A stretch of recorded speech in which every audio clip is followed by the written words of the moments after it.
झालं असं की पूर्ण माहिती घेतली आणि 2-3 वर्ष जो काय कोविडचा पिरियड होता त्या पिरियड मध्ये बघितलं तर सगळे जे ऑपॉर्च्युनिटीज आहेत किंवा जे व्यवसाय आहेत ते सगळे शांत होते आणि सगळ्यांचं म्हणजे फोकस एकाच गोष्टीवरती होतं की शेती प्रधान काहीतरी केलं पाहिजे. शेतीचं कुठंच थांबली नव्हती. शेतकरी लोकांचं काम कुठं थांबत नव्हतं. शेतीला लागणाऱ्या अवजारांचं कुठं काम थांबत नव्हतं. आणि जसं की आपण म्हणतो अन्न वस्त्र निवारा आपल्या मूलभूत गरजा आहेत ती बरोबर. तर त्यामधली पहिली येते अन्न. जर शेतकऱ्याने काही पिकवलंच नाही तर आपण खाणार काय. बरोबर. त्यामुळे हा असा बिझनेस आहे की याला अनस्टॉपेबल आहे. याला फुल ट्रॅक्टर असतात. काही मोठ्या कंपन्यांचे जे मोठे ट्रॅक्टर्स असतात 40-50 एचपीच्या पुढचे किंवा 20-22 एचपीच्या पुढचे जे मोठे ट्रॅक्टर आहेत हा त्यांच्यापेक्षा खूप लहान असतो. पॉवर टिलर ट्रॅक्टरचं वैशिष्ट्य असं की तो अंतर्गत मशागतीसाठी वापरला जातो. ज्यावेळी एखादं पीक असेल आता प्रामुख्याने आपल्या भागात जर म्हणला तर ऊसाचं उत्पादन आपल्या भागामध्ये खूप मोठ्या पद्धतीने होतं. ज्यावेळी ऊस लहान असतो किंवा ऊसाची आपल्याला रोपं लावायची असतात तोपर्यंत मोठ्या ट्रॅक्टरनं काम होतं. पण ज्यावेळी ऊसाचं पीक मोठं येतं तर पीक मोठं आल्यानंतर त्यामध्ये आपला ट्रॅक्टर जात नाही तर त्या ठिकाणी काम करण्यासाठी पॉवर टिलर वापर हा कमीत कमी 2.5 फुटापासून काम करायला चालू करतो. जास्तीत जास्त 6 फुटापर्यंत काम करतो. ते आपल्याला अंतर्मशागत, भांगलणी, कोळपणी, खुरपणी त्याचबरोबर आपल्या भागात आता भाताचं उत्पादन सुद्धा जास्त प्रमाणात घेतलं जातं. त्यासाठी चिखलगुट्टा करावा लागतो. त्यासाठी सुद्धा power tiller tractor, power weeder tractor वापरला जातो. त्याचबरोबर ऊसाची भरणी करणे यासाठी वापरलं जातं. आणि ह्या बरोबरीनं त्याला ट्रॉली लावून त्याची दळणवळण करणे ह्या सुद्धा वापरला जातो. पॉवर टिलर किंवा पॉवर विडर ट्रॅक्टरला आरटीओ रजिस्ट्रेशन नसतं. आरसी बुक वगैरे ह्या गोष्टी दादा आपल्या चालवण्यावरती राहतं. शेतकरी ज्या पद्धतीनं चालवतात त्यावरती त्याचं इंधन म्हणजे फ्युएल कन्झम्पशन जे आहे त्या पद्धतीने राहतं. तरी एकरी साधारण 4 लिटर पर्यंत पॉवर टिलरला इंधन लागू शकतं ऊसाच्या भरणीच्या कामासाठी.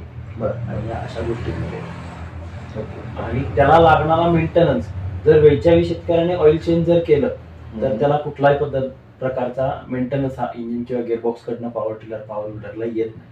फक्त वेळच्या वेळी त्यांना त्याची सर्व्हिस करत राहावी लागते.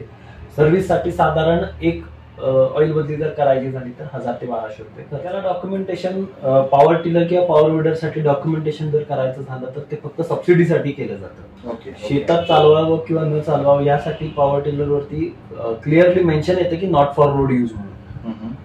जे की शेतकऱ्याला आपण प्रत्येक वेळी ज्यावेळी आपण वस्तूची डिलिव्हरी देतो त्यावेळी आपण ते त्याला दाखवून देतो की ह्या इथं हे मेन्शन केलेलं आहे की नॉट फॉर रोड यूज किंवा आपल्या बिलवरती पण ते मेन्शन मध्ये येतं की हा रोड यूज साठी नाही आहे, हा फक्त शेतीतल्या वापरासाठी आहे. आता विषय राहिला डॉक्युमेंटेशनचा. तर पॉवर टिलर आणि पॉवर विडरला कृषी विभागाकडून सबसिडी दिली जाते. आपल्या मुंबईमध्ये जोगेश्वरी ईस्टला एका माणसाने आउटलेट चालू केले रूपांतर नावाचं. मी आपल्या पॉडकास्टमध्ये जरा त्यांच्या नावाचं पण हे करणार आहे. त्यांच्याकडनं काय मला पैसे नाही आलेले बट चांगली गोष्ट अशी आहे की छत्रपती शिवाजी महाराजांचं संपूर्ण जीवनचरित्र. आता प्रत्येकाला आपल्यातले चरित्र वाचण्याची आवड नसते. त्यांनी काय केलंय एक शिवदिनदर्शिका नावाचं कॅलेंडर बनवलंय, मराठी कॅलेंडर, की ज्यामध्ये छत्रपती शिवाजी महाराजांपासून ते मावळ्यापर्यंत 365 दिवसामध्ये काय काय घडामोडी घडल्या त्यांनी सगळं काय त्याच्यावरती रेखाटलेलं आहे. मी मध्यंतरी त्यांच्याकडनं ते कुरिअरने मागवलं. आता माझी आवड आहे की लोकांनी पण घ्यावं. मग यातनं काय की बाबा जसा आत्ता आपण पॉडकास्ट करतोय फ्रीमध्ये तसं मी त्यांची जाहिरात करणार आहे फ्रीमध्ये. त्यांना मी तसं क्लिअरली मेन्शन पण केलंय. म्हटलं मला तुमच्याकडनं 1 रुपया नको, कारण म्हटलं माझ्या राजाची कीर्ती लोकांपर्यंत जाते ना.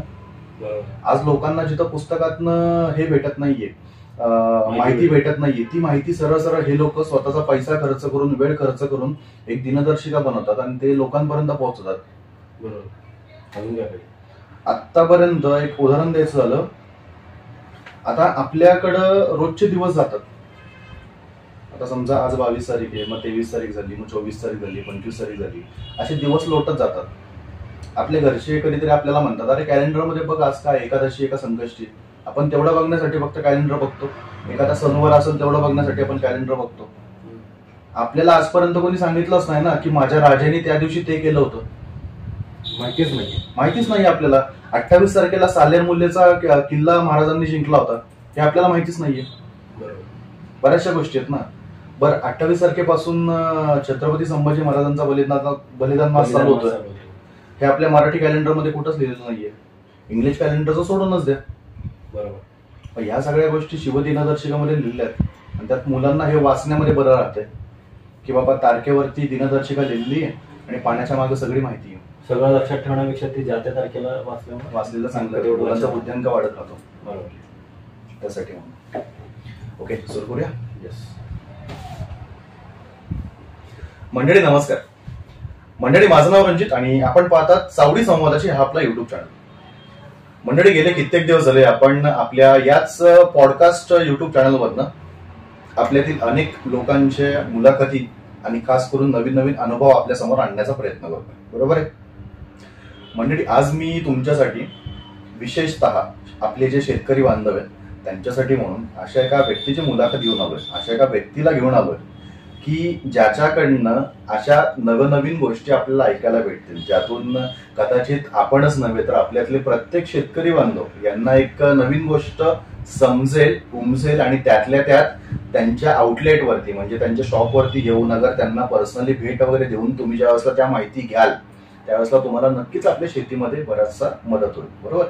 सो मंडळी सगळ्यात पहिल्यांदा मी आपल्या या पॉडकास्टवरती तुम्हाला सगळ्यांसमोर ओळख करून देतो ओंकार दादा यांची. ओंकार दादा नमस्ते. नमस्ते. ओंकार दादा, मला सगळ्यात पहिल्यांदा तुमचं संपूर्ण नाव आणि तुमचा नेमका काय आउटलेट आहे त्याबद्दल थोडक्यात माहिती द्या. माझं संपूर्ण नाव ओंकार चंद्रकांत शेडगे. बरं. आपलं पॉवर टिलर ट्रॅक्टरचं आउटलेट आहे गडिंग्लजला, संकेश्वर रोडला. तर आपण शेतकऱ्यांना आधुनिक यंत्रसामग्री मार्फत शेती कशी करावी याबद्दल पण गायडन्स पण देतो आणि त्याला लागणाऱ्या वस्तू त्यांना उपलब्ध करतो. ओके. ओंकार दादा, आता जसं आपण म्हणतो की कुठलाही व्यवसाय टाकायचा झाला तर आपल्याला त्या व्यवसायामध्ये शिरावं लागतं, अगर त्या व्यवसायाची माहिती घ्यावी लागते, त्या व्यवसायाबद्दलचं शिक्षण घ्यावं लागतं. तर मला जरा थोडक्यात तुमची वैयक्तिकरित्या मी हा प्रश्न विचारतोय, मला वैयक्तिकरित्या तुम्ही शिक्षण या संबंधीचं काय घेतलं होतं आणि या मागची तुमची पार्श्वभूमी काय, जरा तेवढं जरा सांगा. माझी पार्श्वभूमी म्हणजे ऍक्च्युली मी डिप्लोमा सिव्हिल इंजिनिअरिंग आहे. बरं. मी पहिला सिव्हिल इंजिनिअरिंग केलं, त्यानंतर एक्झाम्स म्हणजे MPSC थ्रू ज्या एक्झाम्स घेतले जातात त्याची मी तयारी करत होतो. ओके. तर त्याची तयारी करत असताना बरेच अशा ऑपॉर्च्युनिटीज आल्या, एक्झाम्स आल्या, पण त्या प्रत्येक एक्झाम्स क्लिअर होतील तशा नव्हत्या, काही थोड्या मार्कात राहिल्या. त्यामुळं त्याचा प्रयत्न हा चालूच होता एक्झाम्सचा. त्यामध्ये लागलं कोविडची सिच्युएशन आली. बरोबर. 2-3 वर्ष म्हणजे सगळ्यांचे ड्रॉपआउट झाले. मग त्या 2 वर्षाच्या कारकिर्दीत मी माझ्या काकांकडं म्हणजे काही काम नव्हतं, मला काहीच करू शकत नव्हतं, काही काम नव्हतं, म्हणून मी तिथं त्यांच्या दुकानात जाऊन बसायला लागलो आणि ह्या धंद्याबद्दल मला शिकवणूक त्यांनी दिली. त्यांच्याकडेच मी परत अनुभव घेतला, मार्गदर्शन घेतलं आणि त्यांच्याकडेच मी थांबलो. त्यांनी पूर्ण शिकवलं. त्यानंतर आपण इकडे गडिंग्लजला आउटलेट चालू केलं. ओके. दादा, तुम्ही पॉवर ट्रेलर ट्रॅक्टर हा जो काय तुमचा व्यवसाय तर हा व्यवसाय कधी सुरू केला आणि दुसरं म्हणजे त्या मागचं आता जसं तुम्ही मला एक कारण सांगितलं की तुम्ही तुमच्या काकांकडून शिकलात, पण कधी सुरू केला आणि का, महत्वाचा मुद्दा का? कारण आता जसं तुम्ही मला बोललात की तुमचे काका ऑलरेडी या व्यवसायामध्ये आहेत, तुम्ही तुमच्या काकांकडनं सगळी माहिती घेतली, पण तरी देखील एक प्रत्येकाच्या मनामध्ये एक राहतं की अरे मी शिक्षण एक घेतलं होतं, त्यानंतर मी काकांकडनं एक शिकलो. मग मला हाच मुद्दा विचारायचा आहे की तुम्ही याच क्षेत्रात का आला? झालं असं की पूर्ण माहिती घेतली आणि 2-3 वर्ष जो काय कोविडचा पिरियड होता त्या पिरियड मध्ये बघितलं तर सगळे जे ऑपॉर्च्युनिटीज आहेत किंवा जे व्यवसाय आहेत ते सगळे शांत होते आणि सगळ्यांचं म्हणजे फोकस एकाच गोष्टीवरती होतं की शेती प्रधान काहीतरी केलं पाहिजे. शेतीचं कुठंच थांबली नव्हती, शेतकरी लोकांचं काम कुठं थांबत नव्हतं, शेतीला लागणाऱ्या अवजारांचं कुठं काम थांबत नव्हतं. आणि जसं की आपण म्हणतो अन्न वस्त्र निवारा आपल्या मूलभूत गरजा आहेत ती. बरोबर. तर त्यामधली पहिली येते अन्न. जर शेतकऱ्याने काही पिकवलंच नाही तर आपण खाणार काय? बरोबर. त्यामुळे हा असा बिझनेस आहे की याला अनस्टॉपेबल आहे, याला फुलस्टॉप कुठं नाहीये. आज जी एखादी यंत्रसामग्री आज बनली आहे उद्या त्याच्यामध्ये अपडेट होऊन नवीन काहीतरी यंत्रसामग्री बनत असते. बरोबर. हे रुटीन जे आहे हे चालूच आहे. ओके. त्यामुळे इकडे येण्याचा निर्णय. अच्छा. आणि दादा मला प्रामुख्याने हा प्रश्न विचारायचा की तुम्ही ज्या वेळेसला जसं आता तुम्ही बोललात तुम्ही काकांकडनं माहिती घेतली, ऑब्व्हियसली आता कोणीही व्यक्ती असेल जो आपल्याला मार्गदर्शन करतो तर त्याचं काम असतं मार्गदर्शन करणे, तू कर हे सांगणे. बरोबर. बट ज्या वेळेसला आपण ती गोष्ट करण्यासाठी म्हणून पुढे येतो त्यावेळेसला आपल्याला बऱ्याचशा गोष्टी फेस कराव्या लागतात. तर माझा प्रामुख्याने हा प्रश्न राहील की तुम्ही ज्या वेळेसला हा व्यवसाय सुरू केलात त्यावेळेसला तुम्हाला या व्यवसायामध्ये अडचणी नेमक्या काय काय आल्या? अडचणी म्हणजे पहिली मूल म्हणजे आज आपण कॉमन पीपल किंवा मध्यमवर्गीय लोकांची सगळ्यात पहिली अडचण येते की भांडवल. ते कसं उभं करावं किंवा त्याच्यासाठी काय करता येईल, ही सगळ्यात मोठी पहिला अडचण आहे. बरोबर बरोबर. कारण वस्तू तशी आहे, प्रोडक्ट असं आहे की ह्यामध्ये जेवढे गुंतवणूक करेल तेवढं थोडं आहे. बरोबर बरोबर. जेवढ्या वस्तू आपण विकतो तेवढ्याचे सगळ्याचे स्पेअर पार्ट्स आपल्याला उपलब्ध करून ठेवले पाहिजेत. कारण आपलं शोरूम ओपन व्हायच्या आधी पण शेतकऱ्यांकडे मशीन्स आहेत, तर त्याला लागणाऱ्या सेवा आपण द्यायला पाहिजेत. तर त्यासाठी आपल्याला स्पेअर पार्ट सगळे उपलब्ध ठेवले पाहिजेत. प्रत्येक नमुन्याची व्हरायटी. आज कुठलीही गोष्ट मी फोटो किंवा व्हिडिओ दाखवून शेतकऱ्याला कन्व्हिन्स नाही करू शकत. त्याला दाखवण्यासाठी समोर ती वस्तू पाहिजे. तर ते वस्तू गुंतवणुकीसाठी लागणारं भांडवल सगळ्यात मोठी अडचण असते ती भांडवल उपलब्ध करणे. बरोबर बरोबर. दादा, जसं आता आपण भांडवलाबद्दल बोललो की तुम्ही सांगितलं बाबा सगळ्यात मोठी अडचण म्हणजे भांडवल. तर मला आणखी एक प्रश्न हा विचारायचा आहे की तुम्ही ज्या वेळेसला हा व्यवसाय सुरू केला किंवा तुम्ही जसं बोललात की तुम्ही काकांकडे गेलात, काकांकडनं त्या गोष्टी शिकलात, त्यांनी तुम्हाला व्यवस्थितरित्या मार्गदर्शन केलं, पण तुमच्या मनात असं काय होतं नेमकं, अशी कुठली प्रेरणा होती की जेणेकरून बाबा तुम्ही हाच व्यवसाय निवडला आणि बाबा हा मी पुढे घेऊन जाऊ शकतो असं तुम्हाला वाटलं? यामध्ये रणजित दादा फ्युचर जास्त दिसतंय. बरं. कारण याला स्टॉप कुठं दिसत नाही. बरोबर आहे. अगदीच. प्रत्येक जण शेवटी काहीच करायला ज्या माणसाला किंवा कुठल्याही व्यक्तीला असेल, आज मुलांना नोकरीच्या संध्या मिळत नाहीत किंवा बिझनेस करायचा विचार आहे पण तो विचार पुढे घेऊन जायला, जसं मी आता म्हटलं तुम्हाला, भांडवल कमी पडतं किंवा जरी भांडवल असेल तर मॅन पॉवर नाही आहे. दोन्ही गोष्टी आहेत तर शिकायचं कुठं? कारण आज बिझनेस अशी गोष्ट आहे की ज्याला कोण शिकवत नाही. बरोबर आहे. कारण ते शिकवणं असं समजलं जातं की एखादी गोष्ट शिकवली म्हणजे बिझनेस मध्ये ती कॉम्पिटिटर तयार केला, त्यामुळे ही गोष्ट शिकवत कोण नाही. बरोबर. तर ह्या तिन्ही गोष्टींचा माझ्या मागे जो सपोर्ट होता, त्यामुळे ह्याच्यावरून असं समजतं मला, म्हणजे मला त्यावेळी असं वाटलं की हे जर मी केलं तर मी जे काही निर्णय घेऊन डोक्यात किंवा जो विचार घेऊन चाललोय तो कुठंच थांबणार नाही. Okay okay okay okay. दादा, जसं तुम्ही बोलला की भांडवल तुम्ही ऍडजस्ट केलं, त्यानंतर तुम्ही व्यवसायात आलात. आता आपले जे या पॉडकास्टचे व्ह्युअर्स आहेत, तुमचे मित्रमंडळी आता हा पॉडकास्ट बघत असतील ऑब्व्हियसली, त्यांच्याकडनं हा एक प्रश्न राहील मला तुम्हाला. तुम्ही भांडवल जे उभं केलं ते नेमकं कसं उभं केलं, कुठल्या मार्गातून उभं केलं? एक उदाहरण द्यायचं झालं की बाबा तुम्ही कुणाकडनं व्याजाने पैसे घेतलेत की तुम्ही बँके थ्रू कुठला प्रकरण केलं किंवा काय नेमकं काय केलं होतं त्यावेळी? त्यावेळी झालं असं होतं की मला नेमकं 5 नोव्हेंबरला ओपनिंग करायचं होतं. 5 नोव्हेंबर 2021 आपण शोरूम चालू केलं गडिंगमध्ये आणि असं ठरवून होतं की ओपनिंग करणार तर 5 नोव्हेंबरलाच ओपनिंग करायचं असं. Okay okay. तर त्यासाठी आपल्याला चालू करायचं होतं, पण माझं बँक लोनचं प्रकरण होत नव्हतं. तर एक संबंधित व्यक्ती आहेत आमच्या, नारायण चौगले म्हणून, आज ते हयात नाही आहेत, 1.5 महिन्यापूर्वी त्यांचं निधन झालं. तर त्यांना मी सहज म्हणलं होतं असं की मला पैसे लागणार आहेत आणि आता कसं करायचं, म्हणजे हा प्रश्न आहे माझ्या पुढ्यात. म्हणजे मी त्यांना मागितले नव्हते पण हा प्रश्न आहे असं मी फक्त एक जस्ट बोललो होतो. माझं फॅमिली रिलेशन आहे त्यांच्यासोबत. अच्छा. तर त्यांना बोललो होतो, तर त्यांना पेन्शनचे पैसे आले होते. त्यांनी आहेत तसे सगळे पैसे माझ्या अकाउंटवरती पाठवले होते. आणि जोपर्यंत तुझं काम होत नाही तोपर्यंत ते पैसे ठेव, तुझं ज्यावेळी काम होईल, बँकेचं प्रकरण होईल, त्यावेळी मला परत पाठव असं सांगून त्यांनी मला त्यांचे सगळे पेन्शनचे पैसे दिले.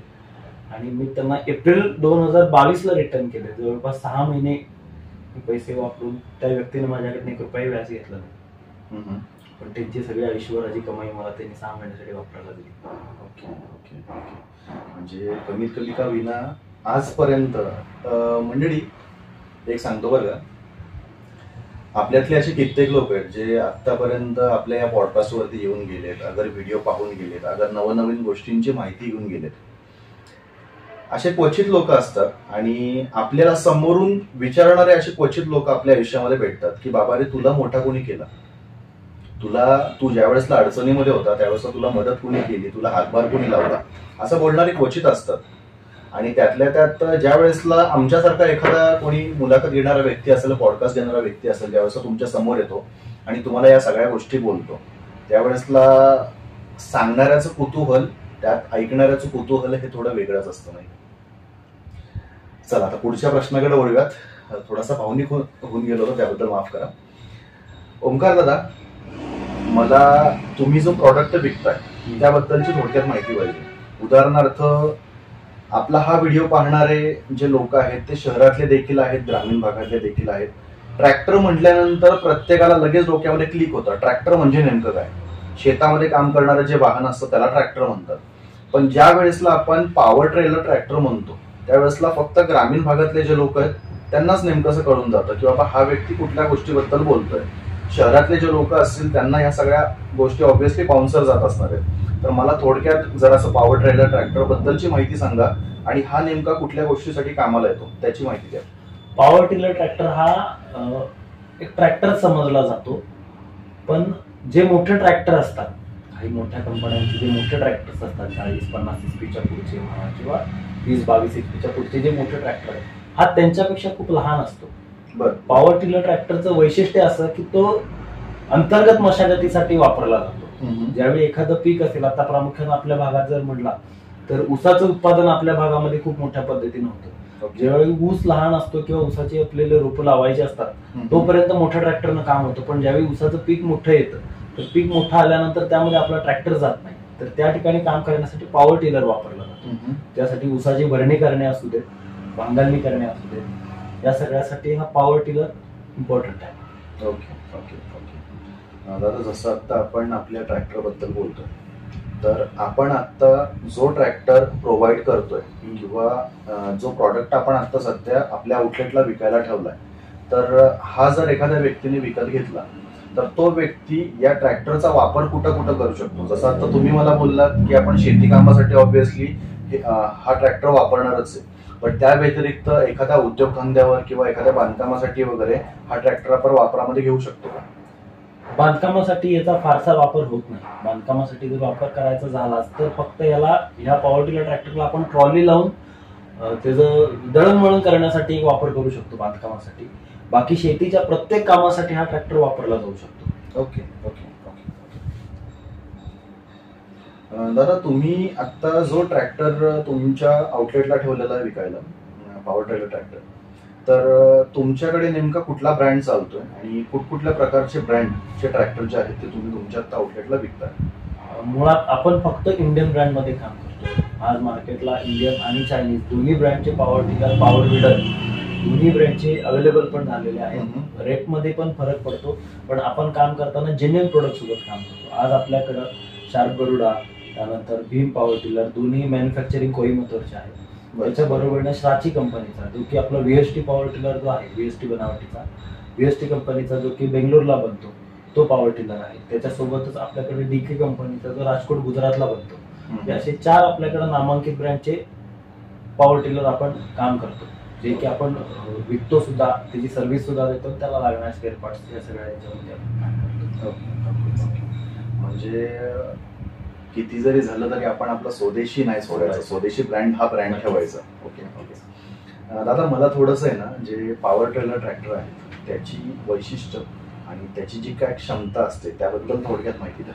पॉवर टिलर ट्रॅक्टर हा कमीत कमी 2.5 फुटापासून काम करायला चालू करतो, जास्तीत जास्त 6 फुटापर्यंत काम करतो. ते आपल्याला अंतर्मशागत, भांगलणी, कोळपणी, खुरपणी, त्याचबरोबरीनं आपल्या भागात आता भाताचं उत्पादन सुद्धा जास्त प्रमाणात घेतलं जातं, त्यासाठी चिखलगुट्टा करावा लागतो, त्यासाठी सुद्धा power tiller tractor, power weeder tractor वापरला जातो. त्याचबरोबर ऊसाची भरणी करणे यासाठी वापरलं जातं आणि ह्या बरोबरीनं त्याला ट्रॉली लावून त्याची दळणवळण करणे ह्या सुद्धा वापरला जातो. पॉवर टिलर किंवा पॉवर विडर ट्रॅक्टरला आरटीओ रजिस्ट्रेशन नसतं, आरसी बुक वगैरे ह्या गोष्टी नसतात, त्यामुळे हा रोड यूज साठी जास्त वापरू शकत नाही आपण. पण शेतीतले अंतर्गत मशागतीसाठी आणि शेतीच्या सर्व कामांसाठी एक युजफुल साधन आहे. Okay okay okay. प्रत्येक शेतकऱ्याने जरी घेतलं किंवा प्रत्येक शेतकऱ्याने जरी वापरलं तरी त्याला त्याचं खूप बेनिफिट आहे त्या गोष्टी. ओके. माणसांची गरज लागत नाही, एका मशीनमुळे एकच माणूस सगळी कामं करू शकतो. अच्छा अच्छा अच्छा. दादा जसं आता आपण पॉवर ट्रेलर ट्रॅक्टर बद्दल बोलतोय, ऑब्व्हियसली आतापर्यंत आपली जे काही प्रश्न उत्तरं झाली की त्यामध्ये तुम्ही आम्हाला नेमकं समजून दिलात की बाबा तुम्ही काय काय करताय. तर हा ट्रॅक्टर विकत असताना या व्यतिरिक्त किंवा या नंतर दुसरं काही अशा काही तुम्ही सेवा शेतकऱ्यांना पुरवताय का? जसं आता तुम्ही बोललात की तुम्ही स्पेअर पार्ट वगैरे ठेवताय किंवा इतर गोष्टी ठेवताय, तर या ज्या मूलभूत सेवा आहेत तर यामध्ये नेमकं काय काय येतं? मूलभूत सेवांमध्ये रणजित दादा सगळ्यात महत्वाचं असं आहे की आपण विकलेला पॉवर विडर असेल किंवा टिलर असेल, शेवटी मशीन आहे, त्याला काही ना काही कधीतरी अडचण येऊ शकते. तर जेव्हा कधी त्याला अडचण येईल तेव्हा शेतकऱ्याच्या प्रत्येक बांधापर्यंत, भले त्याचा बांध डोंगरात असू दे, प्रत्येक बांधापर्यंत आपले मेकॅनिक लोक जे जाऊन तिथपर्यंत त्यांना सर्व्हिस देतात. ही आपण म्हणजे काय म्हणू शकतो आपण त्याला, की आमच्याकडून सर्व्हिस किंवा सेवा ही तिथपर्यंत पुरवली जाते. प्लस जे काय झालं असेल ते आपण फोनवरती विचारणा करून त्याला लागणारे स्पेअर पार्ट आपण शेतकऱ्याला जे काही पार्ट्स लागण्याची शक्यता आहे, म्हणजे जर एखादा काय प्रॉब्लेम झाला असेल तर तो नेमका काय आहे हे समजून घेऊन त्याला लागणारे पार्ट्स आपण मेकॅनिक थ्रू पाठवतो, जेणेकरून त्याचं काम वेळेत होईल. आणि दुसरी गोष्ट अशी की येण्यात आणण्यात त्याचा वेळ कमी जाईल. एका टाइमाला गेल्यानंतर जे काही लागतं ते बसवून तिथं फिटिंग करून चालू करून त्याचे टेस्ट राईड करूनच आपला मेकॅनिक परत येतो, म्हणजे जेणेकरून शेतकऱ्याचं काम वेळेत होतं, कामाला वेळ लागत नाही, येण्या जाण्यात वेळ लागत नाही, आणि पार्ट्स जागच्या जागी उपलब्ध असल्यामुळं त्यांना ते बेनिफिट मिळतं. दादा मला हा एक माझा आत्ताचा एक प्रश्न आहे. थोडस त्या प्रश्नाला तुम्ही म्हणजे असं म्हणतो ना आपण की एक अल्लड प्रश्न म्हणायचा हा माझा, की आपले जे कोणी आपल्याकडनं आतापर्यंत ज्या लोकांनी हा पॉवर ट्रेलर ट्रॅक्टर विकत घेतला, त्या व्यक्तीने तो ट्रॅक्टर विकत घेतला, आपल्या घरी नेला, पूजा वगैरे केली, आपल्या शेतामध्ये त्याला दाखल केला. बट हे सगळं करून झाल्यानंतर एखाद दुसरा अल्लड कोण ना कोणतरी शेतकरी असतो, एखादा तुमचा ग्राहक असतो, की ज्यांच्या काही ना काही बाबा अशा अडचणी राहतात की बाबा मला हेच नाही भेटलं, तेच नाही भेटलं, मला अमुक अमुक गोष्ट आत्ताच्या आत्ता पाहिजे, ह्या ज्या लोकांच्या अपेक्षा असतात. तर ह्या अपेक्षा पूर्ण करताना तुम्हाला नेमक्या काय काय अडचणी आल्यात का आतापर्यंत? शक्यतो दादा अशा अडचणी आपल्याकडे 99.99% तरी येत नाही, कारण आपण ज्या दिवशी वस्तू खरेदी करतात किंवा ज्या दिवशी न्यायला येतात त्याच दिवशी त्यांना जे लागणारे इक्विपमेंट असतील, ऍक्सेसरीज असतील ते त्या दिवशीच आपण देण्याचा प्रयत्न करतो. काही शेतकरी असे असतात की सगळं होऊन सुद्धा त्यांना नंतर असं वाटतं की आपल्याला काहीतरी कमी दिलंय आणि आपल्याला शोरूमवाल्यांनी द्यायला पाहिजे होतं. ज्यावेळी ते आपल्याला विचारणा करण्यासाठी येतात तर त्यामध्ये कुठेतरी निगोसिएशन होऊन ते आपण वस्तू त्यांना परचेसमध्ये देतो, किंवा आम्हाला जर शक्य असेल तर आपण त्यांना ती त्याच पॅकेजमध्ये आपण उपलब्ध करून देतो. दादा जसं आता आपण बघतोय की आपण आता तुमच्या आउटलेटला म्हणजे तुमच्या पॉवर ट्रेलर ट्रॅक्टरच्या शोरूमला बसलेलो.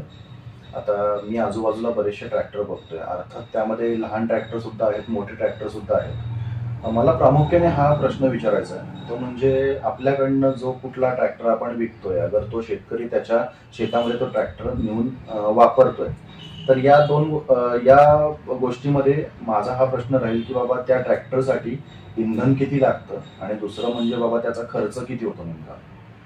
इंधन दादा आपल्या चालवण्यावरती राहतं, शेतकरी ज्या पद्धतीनं चालवतात त्यावरती त्याचं इंधन म्हणजे फ्युएल कन्झम्पशन जे आहे त्या पद्धतीने राहतं. तरी एकरी साधारण 4 लिटर पर्यंत पॉवर टिलरला इंधन लागू शकतं ऊसाच्या भरणीच्या कामासाठी आणि अशा गोष्टींमध्ये. आणि त्याला लागणारा मेंटेनन्स जर वेळच्या वेळी शेतकऱ्याने ऑइल चेंज जर केलं तर त्याला कुठलाही प्रकारचा मेंटेनन्स हा इंजिन किंवा गिअरबॉक्स कडनं पॉवर विडरला येत नाही. फक्त वेळच्या वेळी त्यांना त्याची सर्व्हिस करत राहावी लागते. सर्व्हिससाठी साधारण एक ऑइल बदली जर करायची झाली तर 1000 ते 1200 रुपये खर्च येतो. खर्च आहे. दादा जसं आता आपण बघतोय की ऑब्व्हियसली आता आपल्या दोघांचं वय काही जास्त नाहीये, आपण एक नवीन व्यवसायामध्ये उडी घेतलेली, एका नवीन व्यवसायामध्ये आपण चालतोय. ऑब्व्हियसली आता जसं तुम्ही मगाशी बोलताना बोललात की कुठल्याही व्यक्तीकडे आपण ज्या वेळेसला एखादा धंदा शिकायला जातो त्यावेळेसला तो व्यक्ती आपल्याला तो धंदा शिकवत नाही, कारण त्याला माहिती असतं की बाबा आज हा शिकला तर उद्या हा कॉम्पिटिशनला माझ्या समोर उतरल. ऑब्व्हियस थिंग की लॉकडाऊन होऊन गेला, 2020चा कोरोना होऊन गेला, त्यानंतर बऱ्याचशा लोकांनी नवनवीन गोष्टी शिकल्या, नवनवीन उद्योगांमध्ये त्यांनी एक वाटचाल चालू केली. जसं आता आम्ही बघतोय की आमच्या गडिंग्लज तालुक्यामध्ये तुम्ही तुमचं एक आउटलेट सुरू केलंय. ऑब्व्हियस थिंग की मी हे म्हणत नाही की बाबा इथं आपणच आहे, तुमच्या आजूबाजूला देखील कोण ना कोणतरी तुमचा कॉम्पिटिटर असेल. तर मग ज्या वेळेसला एक तो तुमचा तो कॉम्पिटिटर आहे, तुम्ही आहात, ग्राहक ज्या वेळेसला तुमच्याकडे येतो, तर हा जो कॉम्पिटिशनचा माहोल आहे तुमचा, ही जी स्पर्धा आहे तुमची, तर ही नेमकी तुमच्याकडनं कशी हाताळली जाते? यामध्ये रणजित दादा मुख्यतः आपलं प्रोडक्टवरचा विश्वास आणि आपण दिलेली क्वालिटी ओके. यामुळे आपण कस्टमरला सहज कन्व्हिन्स करू शकतो.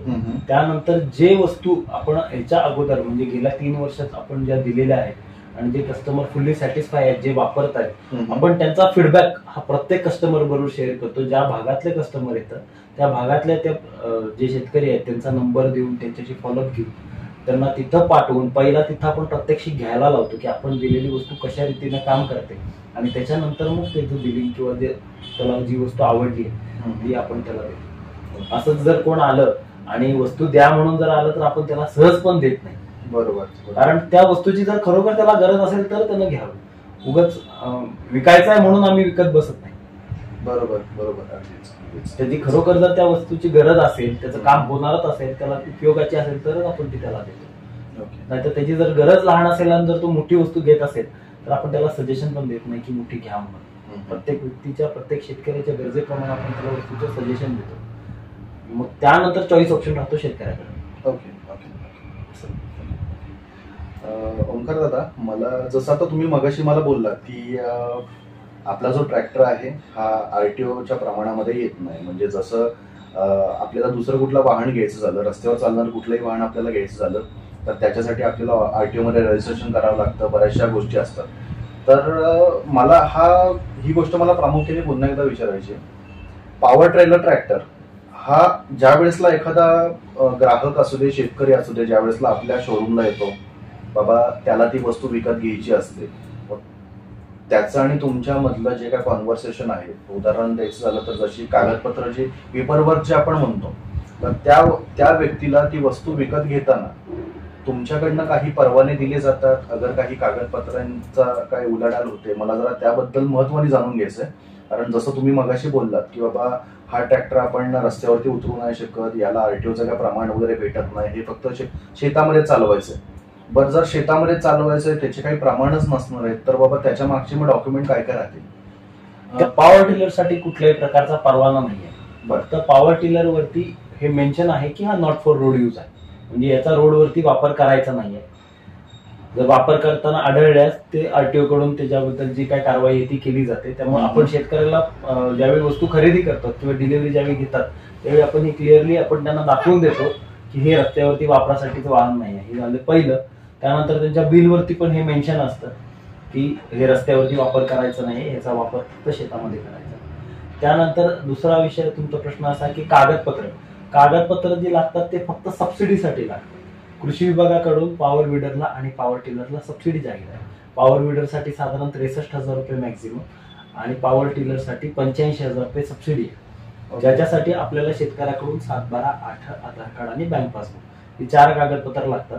त्या 4 कागदपत्राच्या आधारे आपण त्यांचं सबसिडीसाठी नाव नोंदवतो आणि नाव आल्यानंतर त्यांनी खरेदी करतात. खरेदी झाल्यानंतर शेतकऱ्याला त्याच्या खात्यावरती सबसिडीचे पैसे जमा होतात. ओके, असं. ओके दादा, जसं आतापर्यंत आपण आपल्या प्रोडक्ट बद्दल बोललो, आपण बऱ्याचशा गोष्टींबद्दल चर्चा केली. आता मला एक प्रश्न विचारायचा आहे. ऑब्व्हियसली आपल्यातले असे कित्येक लोक आपला हा पॉडकास्ट बघत असतील, आपले जे कोणी व्ह्युअर्स असतील त्यातले बरेचसे लोक मार्केटिंगची वगैरे कामं करत असतील. तर मला हा प्रश्न विचारायचा आहे की तुम्ही जेव्हा हे तुमचं शोरूम चालू केलं तो दिवस आणि हा आजचा दिवस, तर आत्ताच्या घडीला तुम्ही तुमचा हा प्रॉडक्ट विकण्यासाठी म्हणून तुमचं मार्केटिंग नेमकं कसं करता? आता दादा आपलं मार्केटिंग जे आहे ते आपण ज्यावेळी पहिला ज्यावेळी शोरूम आपण चालू केलं तेव्हा आपण प्रत्येक गावांमध्ये जाऊन प्रत्येक डेअरीमध्ये पेपर थ्रू आपण आपले पॅम्पलेट लिफलेट जे आहेत ते प्रत्येक शेतकऱ्यापर्यंत पोहोचवण्याचं काम केलं. वैयक्तिकरित्या मी स्वतः जाऊन प्रत्येक गावातल्या डेअऱ्यांमध्ये सोसायटीमध्ये जाऊन शेतकऱ्यांना माहिती दिली. तिथलं त्यांचा आपण एक मार्गदर्शनचा कार्यक्रम ठेवला.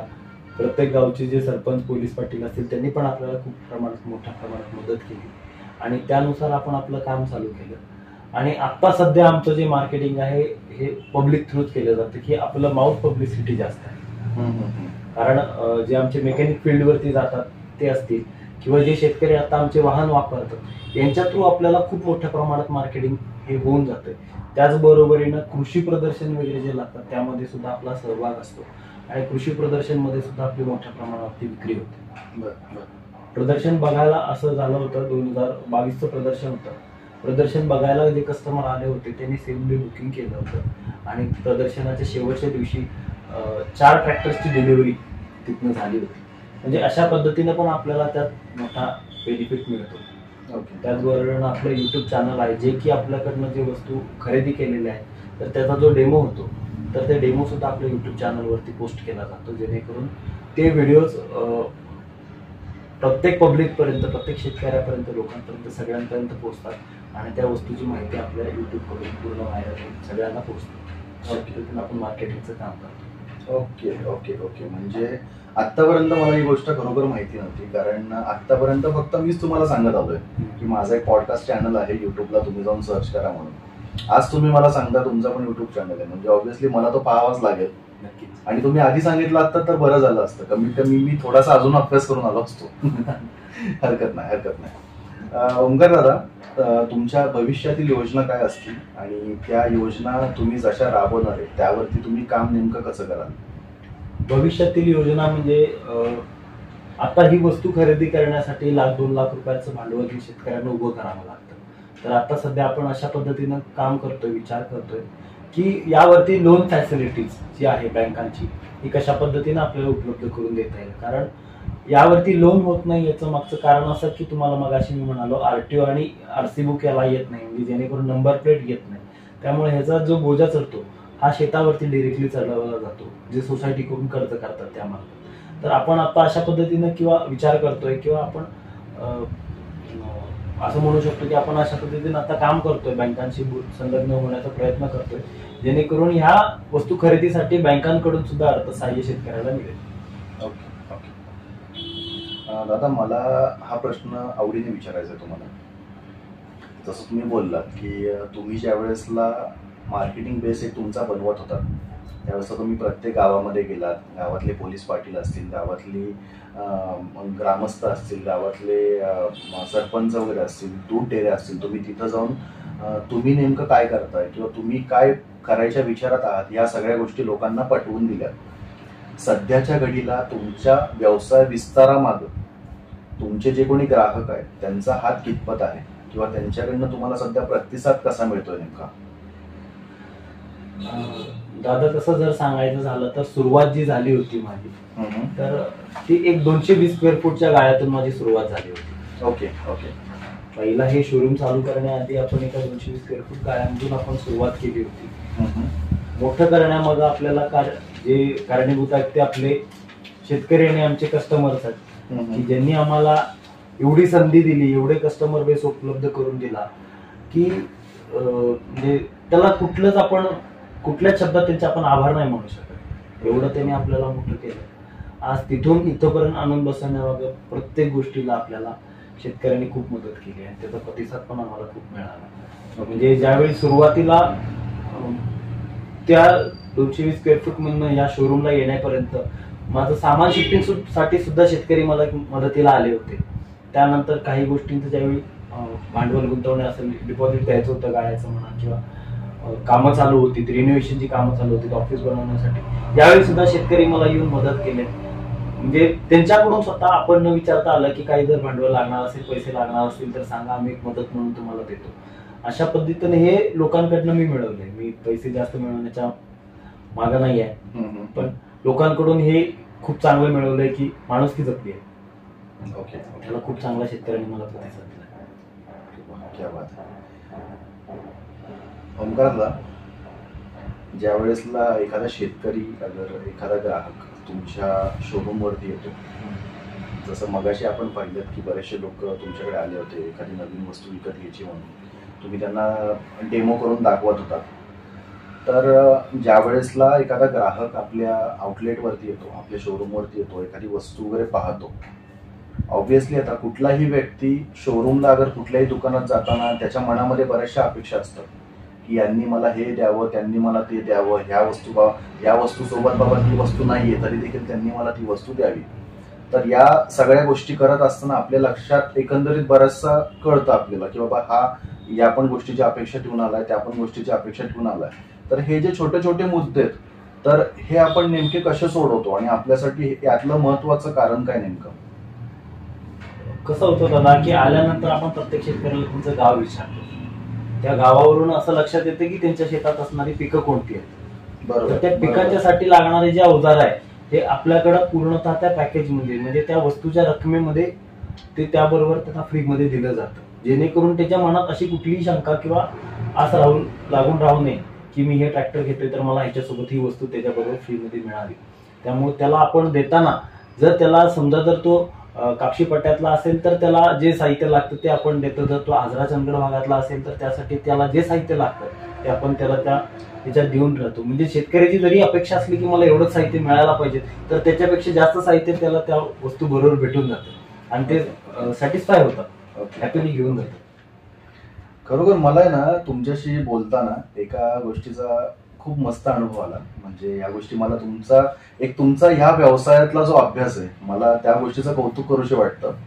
कारण कसं होतं मंडळी, आतापर्यंत आपल्या पॉडकास्टमध्ये म्हणा किंवा सामान्य दुनियेमध्ये म्हणा, ज्याला आपण दुनियादारी म्हणतो, त्या दुनियादारीमध्ये आपण बरेचसे लोक बघितलेले आहेत की जे लोक आपला व्यवसाय करतात, चांगली गोष्ट आहे, बट आपल्या व्यवसायामध्ये पूर्ण लक्ष घालत नाही. जसं आता मी ओंकार दादांकडे बघतोय की ओंकार दादा जसं मला बोलले की बाबा एखादा कस्टमर माझ्याकडे येतोय आणि मी त्याला पहिल्यांदा त्याचं गाव विचारतो. ठीक आहे, नॉर्मली कुठलाही ग्राहक त्या दुकानामध्ये जातो, दुकानदार त्याला त्याचं गाव विचारतो, ह्या नॉर्मल गोष्टी आहेत. बट तुम्ही ज्या वेळेसला म्हटलात की बाबा मला माहिती की त्या गावामध्ये नेमकं कुठलं पीक घेतलं जातं आणि त्यानुसार मी त्यांना त्या वस्तू देतोय, यावरनं मंडळी आपण एक गोष्टीचा अंदाज लावू शकता की या माणसाचा स्वतःच्या क्षेत्रातला अनुभव आणि प्लस अभ्यास हा किती नेमका. बरोबर. सिरियसली मस्त वाटलं माहितीये का, म्हणजे तुम्ही ज्या प्रकारे सांगताय वगैरे वगैरे. मला एक प्रश्न विचारायचा आहे, राग नका मानून घेऊ. स्पेशली तुम्ही आता जसं सांगितलं की तुमचा पॉवर ट्रेलर ट्रॅक्टरचं शोरूम आहे, तुम्ही इथं हे ट्रॅक्टर विकताय, तर माझा पहिला प्रश्न हा राहील की तुम्ही ट्रॅक्टर भाड्याने देता का. दुसरा प्रश्न हा राहील की जर तुम्ही तो ट्रॅक्टर भाड्याने देत असाल तर त्यामागचे नियम आणि अटी काय असतील. आपण ट्रॅक्टर शक्यतो भाड्यानं देत नाही, म्हणजे शक्यतो म्हणण्यापेक्षा आपण ट्रॅक्टर हा भाड्यानं देतच नाही. ओके. हा पूर्णतः शेतकऱ्यांनी विकतच घ्यावा लागतो. आणि आपण शेतकऱ्यांनी विकत घेतल्यानंतर त्याला भाडं कशा पद्धतीने करता येईल आपण शेतकऱ्याला सांगतो, ज्याचा फायदा शेतकऱ्याला मिळेल. त्याच्यातनं जे 2 रुपयाचे उत्पन्नाचं जे साधन आहे ते शेतकऱ्याला कसं राहील यासाठी आपण त्याला मार्गदर्शन करतो, पण आपण शोरूम कडनं असं कुठल्याही पद्धतीने ट्रॅक्टर भाड्यानं देत नाही. Okay okay okay. दादा जसं तुम्ही बोललात की तुमच्या इथं गडिंग्लजमध्ये शोरूमला सामान आणण्यापासून उद्घाटनापर्यंत तेव्हापासून ते आज तागायत असे अनेक शेतकरी आहेत जे तुम्हाला तुमच्या कनेक्टिव्हिटीमध्ये आहेत. असे अनेक शेतकरी आहेत की ज्यांनी आतापर्यंत तुमच्याकडनं बरेचसे ट्रॅक्टर विकत घेतलेले आहेत, अगर बरीचशी अवजारं वगैरे विकत घेतलेली. तर तुमचे हे जे कोणी नियमित ग्राहक असतील तर यांमधला एक तुमचा आवडलेला किंवा तुम्हाला लक्षात राहिलेला एखादा क्षण किंवा एखादा अनुभव मला तुमच्याकडनं जाणून घ्यायचा. आवडलेला क्षण असा की ह्या आता कारकिर्दीत 3-3.5 वर्षाची जी आता 3-4 वर्ष तर होऊन गेले, 3 वर्ष पूर्ण 4थं चालू आहे आता. तर यामध्ये एक असा कस्टमर आहे की जे की फक्त इन्क्वायरीसाठी माझ्याकडे आलं होतं. म्हणजे मी असं एक्सपेक्ट नव्हतं केलं की हे घेतील आज माझ्याकडून किंवा कुठल्याही पद्धतीचा व्यवहार माझा आणि त्यांच्यामध्ये होऊन जाईल असं मी एक्सपेक्टेशन पण ठेवलं नव्हतं. जस्ट इन्क्वायरीला आले होते, इन्क्वायरी झाली, त्यानंतर चहा कॉफी घेतला आणि इन्क्वायरी क्लोज झाली, ते निघून गेले. अर्ध्या पाऊण तासानंतर त्यांचा परत मला फोन आला की मी जी वस्तू बघून गेलोय ती मला पाहिजे आहे आणि मला तू टेम्पोत भर आणि पाठवून दे, जे काय तुझे पैसे असतील ते त्या टेम्पोवाल्याकडनं पाठवून देतो. मी त्या माणसाशी एवढा विश्वास नव्हता ठेवू शकत, कारण कोण आहे काय माहिती नाही, त्याचं गाव आपल्याला फक्त माहिती आहे, नाव माहिती आहे, नंबर आहे, पण त्यानंतर ती वस्तू तिथे उतरल्यानंतर पेमेंट देईल का नाही. कारण आज त्या माणसानं आपल्याकडनं एक 50,000 रुपयाची वस्तू खरेदी केली, पण माझ्याकडे त्यांचं काहीच ऍडव्हान्स नाही, ना आधार कार्ड आहे ना काहीच नाही, फक्त नाव आणि नंबर ह्या 2च गोष्टी आहेत आणि गावाचं नाव माहिती आहे. मी त्यांना ती वस्तू टेम्पोतून पाठवून दिली, त्यांनी उतरून घेतली, टेम्पोवाल्याकडे पैसे दिले, बिल वगैरे ह्या सगळ्या गोष्टी आपण त्यांना दिल्या.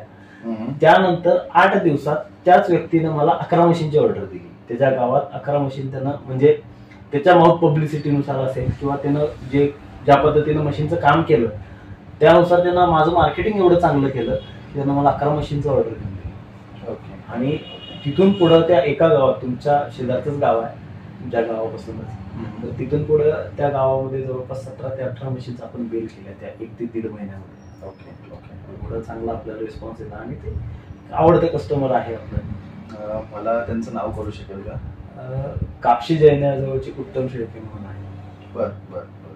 त्यांनी हे सगळं केलं. म्हणजे ते शेतकरी आहेत की शेती व्यवसाय? शेतकरी. Okay okay okay. दादा, जसं तुमचं शोरूम आहे, तुमच्याकडं ट्रॅक्टर्स विकले जातात, पॉवर टिलर ट्रॅक्टर.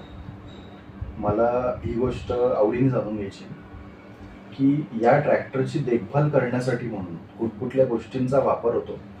आणि जर एखाद्या व्यक्तीला, आता ऑब्व्हियसली आता असे अनेक तुमचे कस्टमर आहेत की जे लोक ह्या वस्तू घेऊन गेलेले आहेत, तर त्यांना ज्या वेळेसला ट्रॅक्टरची देखभाल किंवा सर्व्हिसिंग म्हणतो आपण त्याला, तर ही सर्व्हिसिंग करायला कितपत खर्च येतो, आणि जर त्यांना ती सर्व्हिसिंग त्यांच्या घरामध्येच करायची असेल किंवा शेतामध्येच करायची असेल तर ती कुठल्या पद्धतीने करू शकतात? ट्रॅक्टरची सर्व्हिसिंग म्हणजे मेजर पार्ट असा आहे ट्रॅक्टरला, पॉवर टिलरला किंवा विडरला, की वेळच्या वेळी जर त्याची ऑइल बदली आणि जनरल चेकअप ठेवलं तर त्याला कुठल्याही पद्धतीचा मेंटेनन्स हा येत नाही. Okay okay. तर साधारण ह्या ऑइल बदली आणि जनरल चेकअप साठी 1000 ते 1200 रुपयाच्या आसपास खर्च येतो, जो की मेंटेनन्स कसा करायचा आहे, जनरल मेंटेनन्स असेल जे की ज्यामुळे इंजिनला किंवा गेअरबॉक्सला मेंटेनन्स येणार नाही, त्यासाठीचं जे बेसिक मार्गदर्शन आहे ते आपण इथं वस्तू घेतानाच त्यांना देतो, जेणेकरून माणूस आमचा तिथं जाऊन पोहोचायच्या आज जर शेतकऱ्याला त्या गोष्टी कळाल्या तर त्याच्याकडून ते व्यवस्थित हँडल केलं जातं आणि त्या वस्तूची निगा राखली जाते.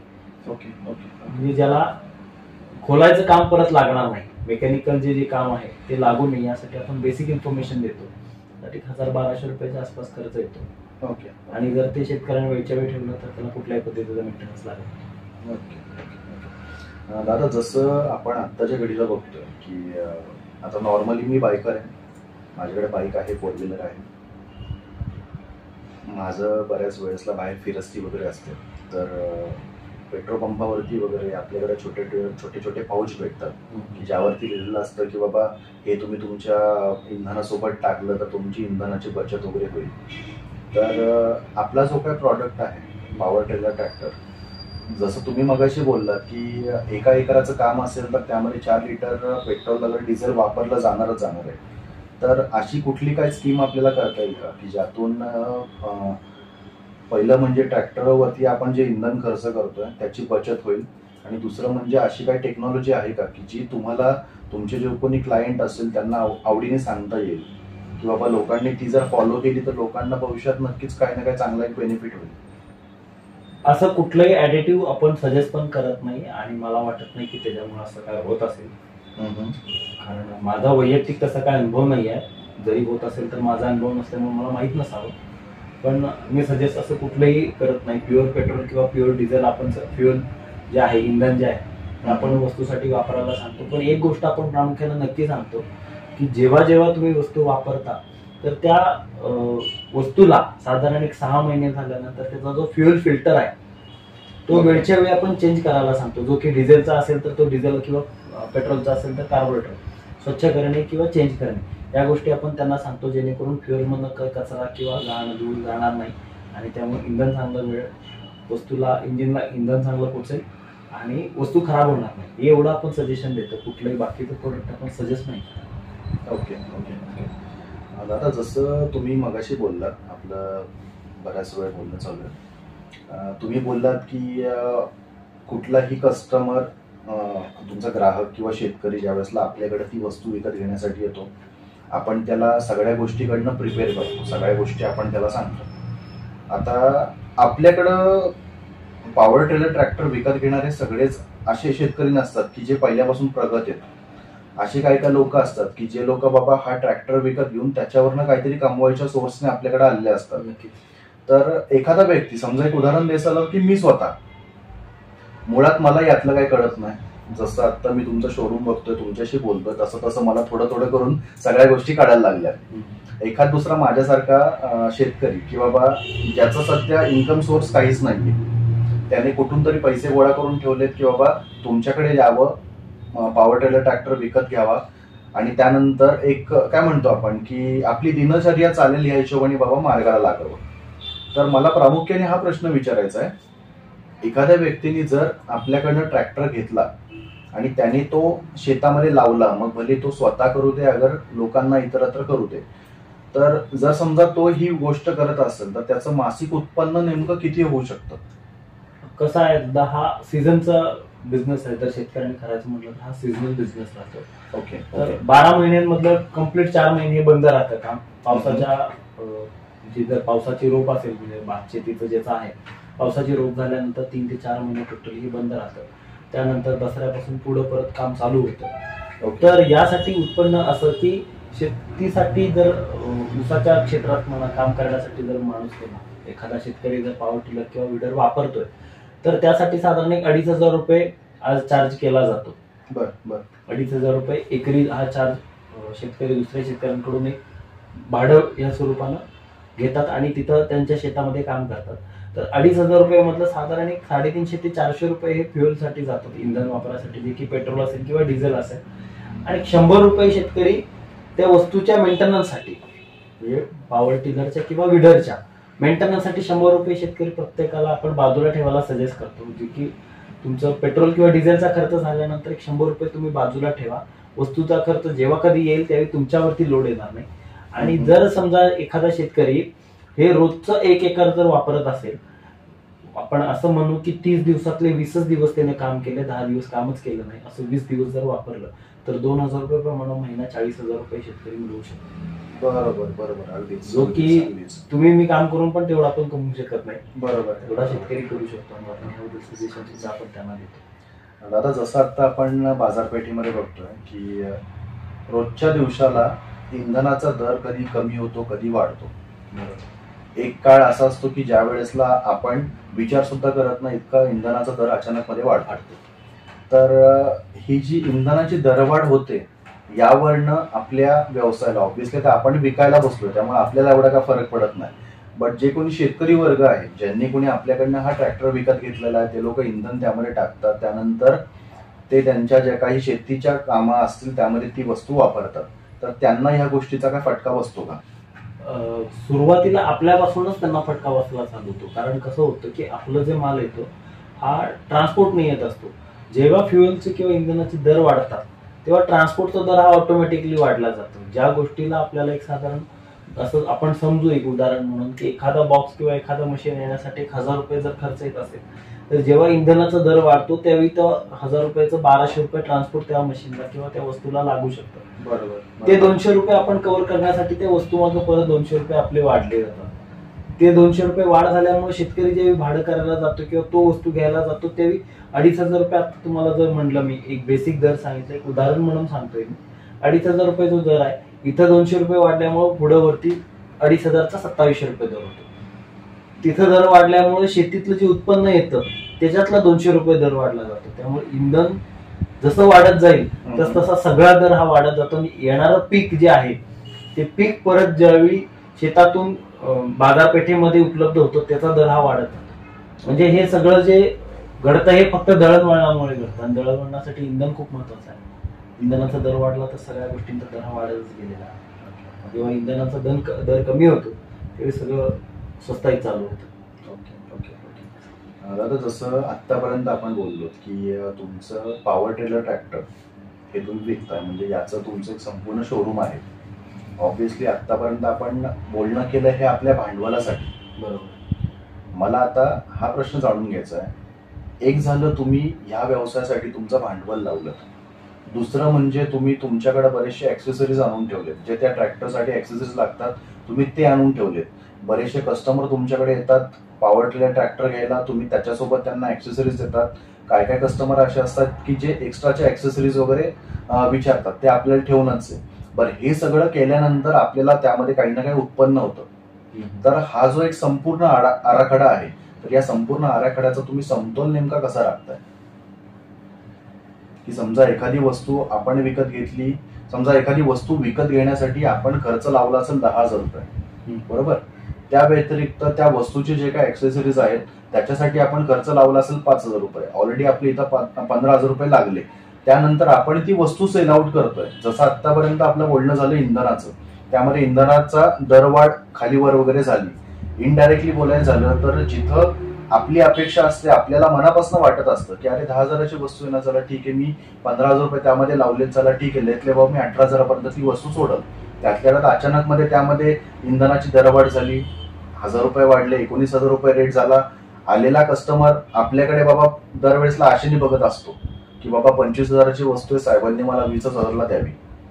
ह्या ज्या गोष्टी करत करत जे डोकं खराब होतं, ज्याला आपण समतोल म्हणतो, तर हा नेमका तुम्ही कसा टाकताय? समतोल म्हणजे दादा आपलं रिटेल आपण काम करत नाही, त्यामुळे आपलं मार्जिन हे खूप कमी आहे. माझा असा फोकस आहे की आपला व्हॉल्यूम बिझनेस झाला पाहिजे. एक मशीन विकून आपल्याला 5-10 हजार रुपये नाही मिळवायचे. ओके, म्हणजे 2-2.5 रुपये राहू देत आपल्याला, पण शेतकऱ्याने खुश झालं पाहिजेत आणि त्यांना आपली माउथ पब्लिसिटी केली पाहिजे. मार्केटिंगला मी पैसे घालवत, ते पैसे मी इकडे कमी करतो जेणेकरून शेतकरी माझं मार्केटिंग करतात. त्यामुळे शेतकऱ्याने जर अपेक्षा ठेवली असेल 25,000 रुपयाची वस्तू आहे, 20,000 रुपयाला मला द्यावी, मी 19,000 रुपयाला देऊ मोकळा. ओके, म्हणजे त्याची अपेक्षा जी आहे ना, त्याच्यापेक्षा कमी किमतीत आपण देऊन टाकतो जेणेकरून तो खुश होतो. बरोबर बरोबर. आज आपण कुठेही मार्केटला गेलो की कुठलीही गोष्ट आपण खरेदी करायला गेलो, त्या वस्तूची किंमत समजा 220 रुपये असेल, आणि उदाहरण म्हणून सांगतो, तर आपलं एक एक्सपेक्टेशन असतं की 200 रुपयापर्यंत आरामात कमी होऊन द्यायला पाहिजे. जर ते 190ला मिळालं तर आपण खुश असतो. बरोबर, अजूनच आपल्याला स्वस्त मिळाली म्हणजे आपण एक एक्सपेक्टेड ठेवून गेलोय आणि त्यापेक्षा आपल्याला कमी मिळते. त्यामुळे आम्हाला त्या वस्तू मागे जास्त नफा कमवून एक वस्तू विकून आपल्याला महिनाभर गप्प बसायचं असं आमचं नाही. ओके, आम्हाला जेवढे जास्तीत जास्त वस्तू विकल्या जातील तेवढं आम्हाला त्यामध्ये व्हॉल्यूम मध्ये काम करायचं. आपल्याला रिटेलमध्ये आम्ही एक वस्तू विकून गप्प बसायचं आपल्याला नाही जमणार. Okay okay okay. आता जसं आता आपण आपल्या शोरूमला बसलोय, आपल्या आजूबाजूला बरेचसे प्रॉडक्ट आहेत तुमचे, बऱ्याचशा मशिनरी तुम्ही आता विकायला ठेवलेल्या आहेत. तर हे सगळं करत असताना ऑब्व्हियसली आता हा माझा प्रश्न आणि उत्तर मीच देईल, बट तरी देखील मला तुमच्याकडनं देखील वेगळं ऐकून घ्यायचं. आपण ज्या वस्तू ठेवल्यात या सगळ्या वस्तू आपण शेतकऱ्यांच्या दृष्टिकोनातून ठेवलेल्या आहेत की बाबा आपल्याकडे जो कोणी येणारा ग्राहक वर्ग आहे हा शेतकरी आहे, बट त्या व्यतिरिक्त आणखी एखादा कुठला वर्ग आहे का की ज्याला देखील आपण या सगळ्या वस्तू विकतोय? शेतकऱ्यांसोबत आपण काही दुकानदार आहेत जे की सेम बिझनेस करतात, पॅरलल काम करतात आपल्यासोबत. तर त्यांना आता कोल्हापूरमध्ये समृद्ध एग्रो एजन्सी नावाची आपली अजून एक फर्म आहे काकांची, मी मगाशी त्यांचा उल्लेख केला. बरोबर, गेली 27 वर्ष झाली ती फर्म चालू आहे. 27 वर्षे शेतकऱ्यांची त्यांचं नातं जोडलेलं आहे. आज आपल्या पूर्ण भागांमध्ये कोल्हापूर जिल्ह्यामध्ये जर कुठेही म्हटलं की एखादी गोष्ट किंवा पार्ट्स घ्यायचा आहे तर समृद्ध एग्रो एजन्सीचं नाव हे हमखास घेतलं जातं. दुसरं कुठलंही फर्मचं नाव घेतलं जात असेल असं मला तर वाटत नाही. तर तिथं त्या सगळ्या गोष्टी मिळतात आणि तिथल्या मार्फत आपण प्रत्येक दुकानदारला असेल किंवा शेतकऱ्यांना असेल तर ह्या सेम वस्तू आपण डिस्ट्रीब्युशन करायचं, म्हणजे आपल्याकडे डिस्ट्रीब्युटरशिप घेऊन आपण ते सप्लाय करायचं काम सुद्धा करतो. आज सांगली, सातारा, कोल्हापूर, सोलापूर, गोवा, रत्नागिरी आणि कोकण, सिंधुदुर्ग या प्रत्येक भागातलं स्पेअर पार्टचं डिस्ट्रीब्युटरशिप आपल्याकडं कोल्हापूरमध्ये समृद्ध एग्रो एजन्सीकडे आहे. आणि ज्याच्या मार्फत आपण प्रत्येक दुकानदाराला, प्रत्येक शेतकऱ्याला, प्रत्येक माणसाला ज्याला ज्या गोष्टीची गरज आहे तिथपर्यंत ते आपण पोहोचवण्याचं काम करणार आहे आणि आतापर्यंत आपण करतो. त्याचबरोबरीनं आज माझ्या सख्या बहिणीचं BSc ॲग्री झालेलं आहे, आता ती MSc ॲग्री करते. तर 2025 पर्यंत एंडपर्यंत तिचं शिक्षण पूर्ण होईल. तिथून पुढं 2026 1 जानेवारी 2026 पासून शेतकऱ्यांना मोफत मार्गदर्शन की शेतात काय करता यावं आणि काय करू नये, पिकांची देखभाल कशी राखावी, त्यासाठी वापरले जाणारे टॉनिक कुठले, फर्टिलायझर कुठले वापरावे आणि कुठले वापरू नये जेणेकरून पिकाला आणि माणसांच्या शरीराला नुकसान होईल, हे आपण मोफत मार्गदर्शन आपल्या शोरूम मध्ये ठेवणार. ओके, येणाऱ्या प्रत्येक शेतकऱ्याला त्याची माहिती मिळेल आणि त्याला ते व्यवस्थित कुठली साधनं वापरायची आणि कुठली वापरायची नाही हे जेणेकरून समजलं जाईल. दादा, तुम्हाला तुमच्या या व्यवसायामध्ये प्रामुख्याने कुठल्या गोष्टींवरती जास्त फोकस करावा लागतो किंवा व्यवसायात येणाऱ्या ज्या काही अडचणी आहेत, जोखीम आहेत, तर यांकडे तुम्ही नेमकं कुठल्या दृष्टिकोनातून पाहता? दृष्टीनं पाहायचं जर म्हणलं, दृष्टिकोन तर तसं म्हटलं तर ती जी अडचण आहे ती नेमकी कशामुळे आली त्याचं पहिलं कारण आपण शोधतो की तशी अडचण येण्यामागचं कारण काय. कारण प्रत्येक गोष्टी फील्डवरती वेगळ्या घडत असतात आणि शोरूम मध्ये वेगळ्या घडत असतात. तर जर समजा एखाद्या शेतकऱ्याला काही मशीन मध्ये बिघाड झाला, काय अडचण आली, तर त्याच्याबद्दल काय सोल्युशन आहे, आपल्याचे जे मेकॅनिक्स आहेत तर प्रत्येक मेकॅनिक बरोबर आपण प्रत्येक वेळी वेगवेगळ्या वेनं विचारतो आणि वेगवेगळ्या वेनं त्याची उत्तर आपण घेतो. या तिन्हीच्या 3-4 मेकॅनिकना आपण विचारून त्यांच्याकडनं जे येणार कन्क्लुजन आहे त्याच्यावरती आपण अभ्यास करतो. येणारा प्रॉब्लेम कशामुळे आला हे सोल्युशन आपण त्याच्यातून काढतो, तो सोल्युशन आपण सॉल्व्ह करतो आणि तो प्रॉब्लेम दुसऱ्या कुठल्याही शेतकऱ्याने येऊ नये त्याच्यासाठी आपण अगोदरच त्यांना गायडन्स देतो की असं वापरल्यामुळे किंवा अशा गोष्टी काही केल्यामुळे तुमच्या मशीनमध्ये बिघाड होऊ शकतो किंवा काय प्रॉब्लेम येऊ शकतो. तर सोल्युशन आपण पहिला शोधून एकाच्या अडचणीतून आपण शिकून प्रत्येक ठिकाणी आपण त्याचा आत्मसात प्रत्येक शेतकऱ्याला माहिती आपण त्याच्याबद्दल पोहोचवतो, त्याचा अभ्यास आपण पूर्णपणे. Okay okay okay. दादा मला एका टॉपिकवरती बोलायचं तुमच्याशी, ते म्हणजे सुरक्षा आणि धोके. सुरक्षा म्हणजे ऑब्व्हियसली आपण जी वस्तू विकतोय, आपल्याकडे एखादा ग्राहक येतो ती वस्तू विकत घेण्यासाठी. सुरक्षा म्हटल्यानंतर सगळ्यात पहिलं जसं तुम्ही बोललात की आपण त्या व्यक्तीला त्या प्रकारचं प्रशिक्षण देतो, त्या प्रकारचं नॉलेज देतो. धोका म्हणजे असे अनेक लोक असतात. आता जसं आता आपण म्हणतोय की बाबा आपण जो प्रॉडक्ट विकतोय त्याला आरटीओ कडनं प्रमाणता नाहीये, तो रस्त्यावरती चालवायचा नाही, त्याला आपण शेतामध्येच चालवायचं. धोका मी या गोष्टीसाठी बोललो की बाबा प्रत्येक शेतकऱ्याचा मुलगा लहानपणापासून खूप हुशार असतो. त्याला बाबा लहानपणापासून प्रत्येक गोष्टीची बाबा एक उत्सुकता असते की बाबा ही वस्तू मला चालवायची, मला यातलं काहीतरी शिकायचं. तर हा एक प्रकारचा धोका झाला. तर ज्या वेळेसला एखादा ग्राहक तुमच्याकडे तुमच्या आउटलेट वरती येतो, शोरूम वरती येतो ही वस्तू विकत घेण्यासाठी किंवा पाहण्यासाठी, तर या दोन गोष्टींना लक्षात घेऊन आपण त्या आपल्या कस्टमरला जज कसं करतो नेमकं, किंवा त्याला आपण कशी माहिती देतो. ज्यावेळी वस्तू आपल्याकडे पाहण्यासाठी येतो तर पाहण्यासाठी ज्यावेळी येतो त्यावेळी आपण त्याला चालू करून ट्रायल वगैरे देतो. त्याला वस्तू पसंत पडल्यानंतर ज्यावेळी तो घरी घेऊन जातो तर घरी नेल्यानंतर त्याला आपण प्रत्यक्षरित्या चालवायला सांगत नाही. त्याच्या दुसऱ्या दिवशी किंवा तिसऱ्या दिवशी जेव्हा त्याला शेतकऱ्याला वेळ आहे त्या दिवशी आपला एक माणूस तिथं जातो जो की डेमोसाठी जातो आणि तो वस्तूचा वापर कसा करायचा हा शेतकऱ्याला, आणि त्याचा जसं तुम्ही म्हणलात लहान मुलगा आहे त्याला उत्सुकता आहे ही वस्तू चालवायची, तर त्याला त्या गोष्टीचा डेमो दिला जातो की कशा पद्धतीने हाताळलं पाहिजे. कारण जर एखादी चूक जरी झाली तर वस्तू गोजड आहे, जड आहे, वापरताना जर काही हलगर्जीपणा झाला तर कुठेतरी ऍक्सिडेंटल डॅमेज सुद्धा होऊ शकतं. तर त्यासाठी आपण आपला एक ट्रेन माणूस तिथं पाठवून त्याला पूर्णपणे त्या गोष्टीची माहिती आपण शेतकऱ्याला त्याच्या शेतात देतो. जमिनीवरती किंवा शोरूम मध्ये माहिती देण्यात आणि शेतातल्या माहितीत खूप फरक पडतो. म्हणून आपण शेतामध्ये जाऊन त्याला डेमो देतो. तिथं डेमो दिल्यानंतर प्रत्यक्ष शेतकऱ्याला आपल्या समोर ते हाताळायला लावतो. जोपर्यंत आम्हाला खात्री वाटत नाही की आता याला परफेक्टली समजलंय तोपर्यंत आपण प्रत्येक गोष्टीची माहिती देतो आणि त्यानंतर मग आपण तो शेतकऱ्याला वापरायला. ओके दादा, जसं आत्ता आपण बसलो तुमच्या शोरूम मध्ये, आपल्याला बाहेर बरीचशी माणसं आलेली दिसतात. तुमचे काम करणारे जे लोक आहेत त्यांना माहिती देताना वगैरे दिसतात. तर मला ही गोष्ट आवडीने विचारायची की म्हणजे तुमच्या शोरूम मध्ये किती माणसं कामं करतात आणि त्या माणसांना, म्हणजे तो नवीन व्यक्ती असू दे अगर जुना व्यक्ती असू दे, तर त्या व्यक्तीला तुम्ही प्रशिक्षण जे देता हे कुठल्या मार्गातून देता? म्हणजे ते ओरली असेल की प्रॅक्टिकली असेल, कसं नेमकं? माझ्या इथं काम करणारे जे आहेत हे मेकॅनिक्स लोक आहेत आणि शोरूम मी आणि माझे वडील दोघं जण आम्ही सांभाळतो. तर मेकॅनिकल लोक हे फील्डवरती काम करत असतात. शोरूम मध्ये हे जास्त कुठल्याही पद्धतीचं शोरूमला जास्त काम नाही आहे मेकॅनिकल्सला. ओके. तर ते फील्डवरती काम जास्त आहे. त्यामुळे आपण काय करतो की आपल्या कंपनीचे जे ट्रेनिंग्स असतात तिथं आपण मेकॅनिकलना आपल्या पाठवतो, जेणेकरून प्रत्येक वेळी जे काही अपडेट झालेले आहेत मशीनमध्ये, जे काही बदल झाले, फेरबदल झाले, तर ते प्रत्येक आपल्या माणसापर्यंत पोहोचले पाहिजे, जेणेकरून भविष्यात जाऊन कुठेही ती वस्तू हाताळताना किंवा त्याची रिपेअरी करताना त्यांना अडचण येऊ नये यासाठी आपण शोरूम कडनं ट्रेनिंग ऑर्गनाईज करतो आणि तिथं आपल्या माणसांना आपण पाठवतो. ओके. तर येण्या जाण्याचा खर्च आपण करतो, तिथला राहण्याचा, त्यांच्या शिक्षणाचा पूर्ण 7-8 दिवस जे काही तिथं जातील त्याचा खर्च पूर्णपणे शोरूम कडनं केला जातो आणि आपण आपल्या माणसांना ट्रेन करतो. Okay okay okay okay. Omkar दादा, जसं तुम्ही बोलला की तुमची जी सुरुवात झाली ही तुमच्या काकांकडनं तुम्ही शिकलात, त्यांच्याकडनं तुम्ही अनुभव घेतलात, त्यानंतर आत्ताच्या घडीला तुम्ही तुमचा स्वतःचा शोरूम गडिंग्लजमध्ये चालू केला. मला ही गोष्ट आवडीने विचारायची ती म्हणजे हे शोरूम करत असताना तुमचा आणखी भविष्यामध्ये काही विचार आहे का, किंवा बाबा याच्या व्यतिरिक्त आणखी तुम्ही कुठे तुमचं आउटलेट चालू करणार आहात का, असं काही? सध्या तरी अजून माझं असं कुठलं प्लॅनिंग नाही आहे. मी मुळात अशा गोष्टीवरती काम करतो की एकच जे करायचं ते जोपर्यंत भक्कम होत नाही तोपर्यंत आपण हालचाल करायची नाही, असं या मताचा मी आहे.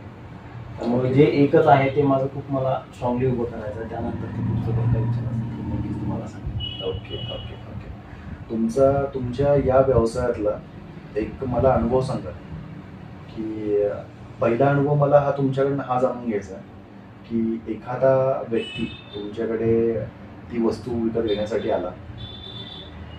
सुरुवातीला जसं तुम्ही मगाशी मला एक तुमचा अनुभव सांगितला तसाच मला आणखी एक अनुभव असा ऐकायचा आहे की ऑब्व्हियसली आता कुठलाही कस्टमर आपल्या शॉपवरती आला, आपण तर नेहमी त्याचं स्वागत चांगल्या गोष्टींनी करतो.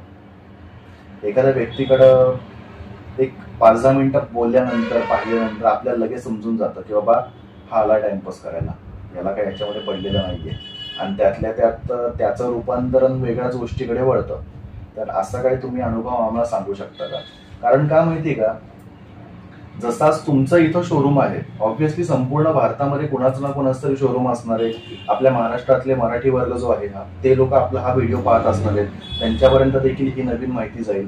आणि मूलतः जर त्यांना पहिल्यापासून माहिती असेल की अशा टाईपचा जर कोणी व्यक्ती आला त्याला कसा हाताळायचा, हे जर आपल्याकडनं एकदा त्यांना माहिती पडलं तर कदाचित थोडंसं जग बदलू शकतं. येणारा वॉकिंग कस्टमर जो आहे किंवा कुठलाही माणूस शोरूम मध्ये ज्यावेळी येतो त्यावेळी एक 5 मिनिटाच्या कॉन्व्हर्सेशन नंतर समजून जातं की कोण खरोखर माहिती घ्यायला आले किंवा काही कामानिमित्त आलाय, तिथं त्याचं काम होत नाहीये, तिथं 1 तासाभराचा त्याला वेळ आहे, काय करायचं म्हणून तो फिरत फिरत इथं आलाय माझ्यापर्यंत. बरोबर. तर आल्यानंतर आपण पहिला त्याची माहिती सगळी विचारून घेऊन आपण त्यातनं ऑपॉर्च्युनिटी शोधतो की त्याला काय आपल्याला करता येईल. त्याला जर गरज नसेल तर त्याला गरज उत्पन्न करून देतो. ह्याच बरोबरीनं आपलं दुसरं एक फॉर्म आहे की सिमेंटचं आपण काम करतो. तर आपल्या फॉर्म मधलं जर काही ऑपॉर्च्युनिटी आपल्याला भेटत नाहीये किंवा आपण समजून सांगतोय पण त्याला ती गोष्ट नाही लागत आहे, तर तिथनं आपलं दुसरं काय, दुसऱ्या फॉर्म मधली, म्हणजे माझं सिमेंटचं शॉप सुद्धा आहे गडिंग्लजमध्ये, तर त्यातलं मला काय त्याला देता येत आहे का, या गोष्टीचा मी जास्त विचार करतो. पण आलेल्या कुठल्याही कस्टमरला आपण नाराज नाही करत. जरी तो वेळ काढायला आला असला तरी आपण त्याला चहा नाश्ता विचारून त्याला त्याचं स्वागत करून आदरातिथ्य करूनच त्याला पाठवतो. ह्याचा मला चांगला असा अनुभव आला की काही लोक माझ्याकडून बेळगाव भागातून आले होते, कर्नाटक राज्यातून, आणि त्याचं माझ्याकडे काही काम नव्हतं, बस जाता जाता व्हिजिट म्हणून त्यांनी बघायला आले, बसले, अर्धा पाऊण तास त्यांनी माझ्याशी गप्पा मारल्या, जे की माझ्या रिलेटेड काहीच नव्हत्या ना, धंद्यासंबंधित होत्या, पण त्यांनी एवढ्या छान गप्पा मारल्या, चहा नाश्ता झाला त्यांचा आणि ते निघून गेले. ते निघून गेल्यानंतर त्यांच्या जेव्हा मित्रपरिवारांमध्ये मशीन घेण्याचा किंवा विचार ज्यावेळी त्यांचा चालू झाला तर त्यांनी डिरेक्टली आपल्याला तिथं फोन केला होता, जो की अनएक्सपेक्टेड होता माझ्यासाठी. म्हणजे ती ऑपॉर्च्युनिटी तर नव्हती पण त्यांनी मला ती उपलब्ध करून दिली. त्यामुळे येणारा प्रत्येक माणसाचं मी स्वागतच चांगलं बरोबर. तरी ती माझ्याकडे टाइमपास करायला आली असेल तरी सुद्धा. Okay okay okay. दादा, जसं आपण इतक्या वेळ बोलत आलोय, मूळतः ती गोष्ट तुम्ही एकदा बोललात, माझ्याकडनं प्रश्नामध्ये ती गोष्ट 2-3 वेळेस आलेली आहे. ती म्हणजे तुम्ही हा व्यवसाय तुमचे काका यांच्याकडून शिकलात, आज तुम्ही या पदावरती आहात. गेल्या 4-5 वर्षामध्ये तुम्ही या क्षेत्रामध्ये कार्यरत आहात, तुम्हाला या क्षेत्रातलं बऱ्यापैकी सगळं नॉलेज आलेलं आहे. जसं त्यावेळेसला त्यांनी तुम्हाला शिक्षण दिलं, जसं सगळ्या गोष्टी शिकवल्या, तसं आज तुम्ही ते सगळं काय अनुभव घेत घेत इथपर्यंत पोहोचलात. आत्ताच्या घडीला जर समजा एखाद्या नवीन व्यक्तीला या क्षेत्रामध्ये यायचं झालं, अगर तुमच्याकडनं एखादी फ्रँचायझी घ्यायची झाली आणि दुसरीकडे कुठल्या तरी गावी जाऊन ते शोरूम चालू करायचं झालं, तर अशा व्यक्तीला तुम्ही 1,00,000 मोलाचा सल्ला काय द्याल की बाबा तू या गोष्टीमध्ये येऊ नको, अगर तुला जर सुरू करायचं झालं तर आमच्याकडनं तुला काय काय गोष्टींची फॅसिलिटी भेटेल? सल्ला म्हणजे दादा, रणजित दादा, असं देण्यात येईल की एखादी गोष्ट जर करायची आहे, असंच नाही की पॉवर टिलर किंवा पॉवर बिल्डर, कुठल्याही क्षेत्रातलं काम करायची किंवा फ्रँचायझी जर घ्यायची, जोपर्यंत त्याची परिपूर्ण माहिती होत नाही तोपर्यंत करायचं नाही, या मताचा मी आहे. कारण बघायचं नुसतं रीलमध्ये दिसतंय, छान दिसतंय, माणूस येतोय, गाडीतून उतरतोय, आयफोन वापरतोय, या सगळ्या गोष्टी, या शौकीच्या गोष्टी बघून त्याच्यानंतर आपण कुठलाही विचार न करता ते पैसे 4 पैसे गुंतवायचे आणि त्याची फ्रँचायझी घ्यायची आणि ते 6 महिने चालवायचं. 6 महिन्यात आपल्याला आउटपुट जर काय भेटलं नाही तर ते बंद करायचं. ह्या गोष्टी मला नाही द्यायच्या. त्यामुळे जर एखादा कोण युवा उद्योजक होण्याच्या इच्छा असेल त्याची, किंवा जर त्याची वाटत असेल की त्याला आपण काहीतरी चालू करावं, तर आपण त्याला नक्की सल्ला देऊ, नक्की त्याला आपण चालू करायला जे काय मार्गदर्शन माझ्याकडनं देता येईल ते आपण सगळं त्याला देऊ. आणि हे सगळं देण्याच्या अगोदर माझी अशी इच्छा आहे की त्यानं त्या गोष्टी पहिल्या शिकाव्यात. जोपर्यंत त्याची परिपूर्ण माहिती त्यांना होत नाही तोपर्यंत त्याबद्दल कुठल्याही गोष्टीत आपण धाडस करू नये असं माझं प्रत्येकाला म्हणणं आहे. कुठलंही करू दे पण त्याची पूर्ण माहिती घेऊन करू दे. कारण कुठलाही बिझनेस करायचा झाला तर त्याला 1000 दिवस हे द्यावे लागतात. 1000 दिवस हा आपण सेल्फ एम्प्लॉईड म्हणून काम करतो ना की बिझनेस म्हणून. सेल्फ एम्प्लॉईड म्हणजे आपण स्वतःकडे स्वतः कामाला असतो. बरोबर. जोपर्यंत 1000 दिवस ते आपले जात नाहीत तोपर्यंत त्याच्यातले आपल्याला खास काही किंवा खासापणा कळत नाही. तोपर्यंत त्या समजत नाहीत म्हणजे लूप होल्स आहेत. तोपर्यंत आपल्याला आपले लूप होल्स कळत नाही की माझं चुकतंय काय बरोबर काय किंवा मी ह्या ठिकाणी ह्या सिच्युएशनला मी काय करायला हवं. तोपर्यंत आपल्या शरीरात आपल्या व्यवसायातले आपल्याला लूप होल्स कळत नाही तोपर्यंत आपण काहीच करू शकतो. ओंकार दादा, मला ही गोष्ट विचारायची आहे ती म्हणजे शेतकऱ्यांना आपण आता जो प्रॉडक्ट विकतोय पॉवर ट्रेलर ट्रॅक्टर हा शेतकऱ्यांना स्वतःच्या दैनंदिन जीवनामध्ये किती महत्वाचा आहे? शेतकऱ्यांना दादा हा खूप महत्वाचा आहे. प्रत्येकाचं आर्थिक परिस्थिती तेवढी असेल असं नाही की मोठा ट्रॅक्टर घेऊन त्यांना काम करावं. ओके. तर त्याला त्याच्या शेतातल्या ज्या बारीक सारीक गोष्टी जी कामं आहेत बांधणीचं काम असेल किंवा आणि अंतर मशागतीची जी काही कामं आहेत तर त्यासाठी मोठं ट्रॅक्टर पण तिथं उपयोगी नाही. आणि आज जर तसं बघितलं तर बैलांचे आऊत कमी झाले. बैलजोड्या बाळगणं शेतकऱ्यांकडनं खूप कमी झालंय. त्यामुळं शेतातल्या कामासाठी प्रत्येक वेळी दुसऱ्याला मागं लागावं लागतं. की तुम्ही आज माझ्याकडे काही काम आहे आणि या. त्यानंतर आज माणसांची उपलब्धता कमी आहे. खेड्यामध्ये माणसं दिसत नाहीत आणि शहरात माणसं मावत नाहीत अशी आता परिस्थिती निर्माण झालेली आहे. Okay okay. जेणेकरून बारीक सारीक शेतातल्या कुठल्याही कामासाठी आज माणसं नाही आहे. पण त्यासाठी पर्याय काहीतरी पाहिजे. तर त्यासाठी पॉवर टिलर हा एक अतिउत्तम पर्याय आहे. ओके. जे वापरून शेतकरी खूप चांगल्या पद्धतीने उत्पादन पण घेऊ शकतो आणि आपलं स्वतःचं काम पण चांगल्या पद्धतीने करू शकतो. Okay okay okay. दादा, जसं आता मी बघतोय की आपल्या शोरूम मध्ये विविध प्रकारचे पॉवर ट्रेलर ठेवलेले आहेत तर यातला प्रामुख्याने शेतकऱ्यांना वापरणारा म्हणजे जसं आपण म्हणतो की असा एकच कुठला तरी असेल की जो कंटिन्युटी मध्ये वापरता येतो असा कुठला आहे का बाबा हे जेवढे सुद्धा वेगवेगळे प्रकार ठेवलेत ते आपल्याला सगळेच सर्रास आपल्या शेतामध्ये वापरले गेले पाहिजेत? असं नाही आहे दादा. प्रत्येकाच्या कामाच्या पद्धतीनुसार आणि प्रत्येकाच्या शेतीनुसार प्रत्येक मशीन वापरली जाते.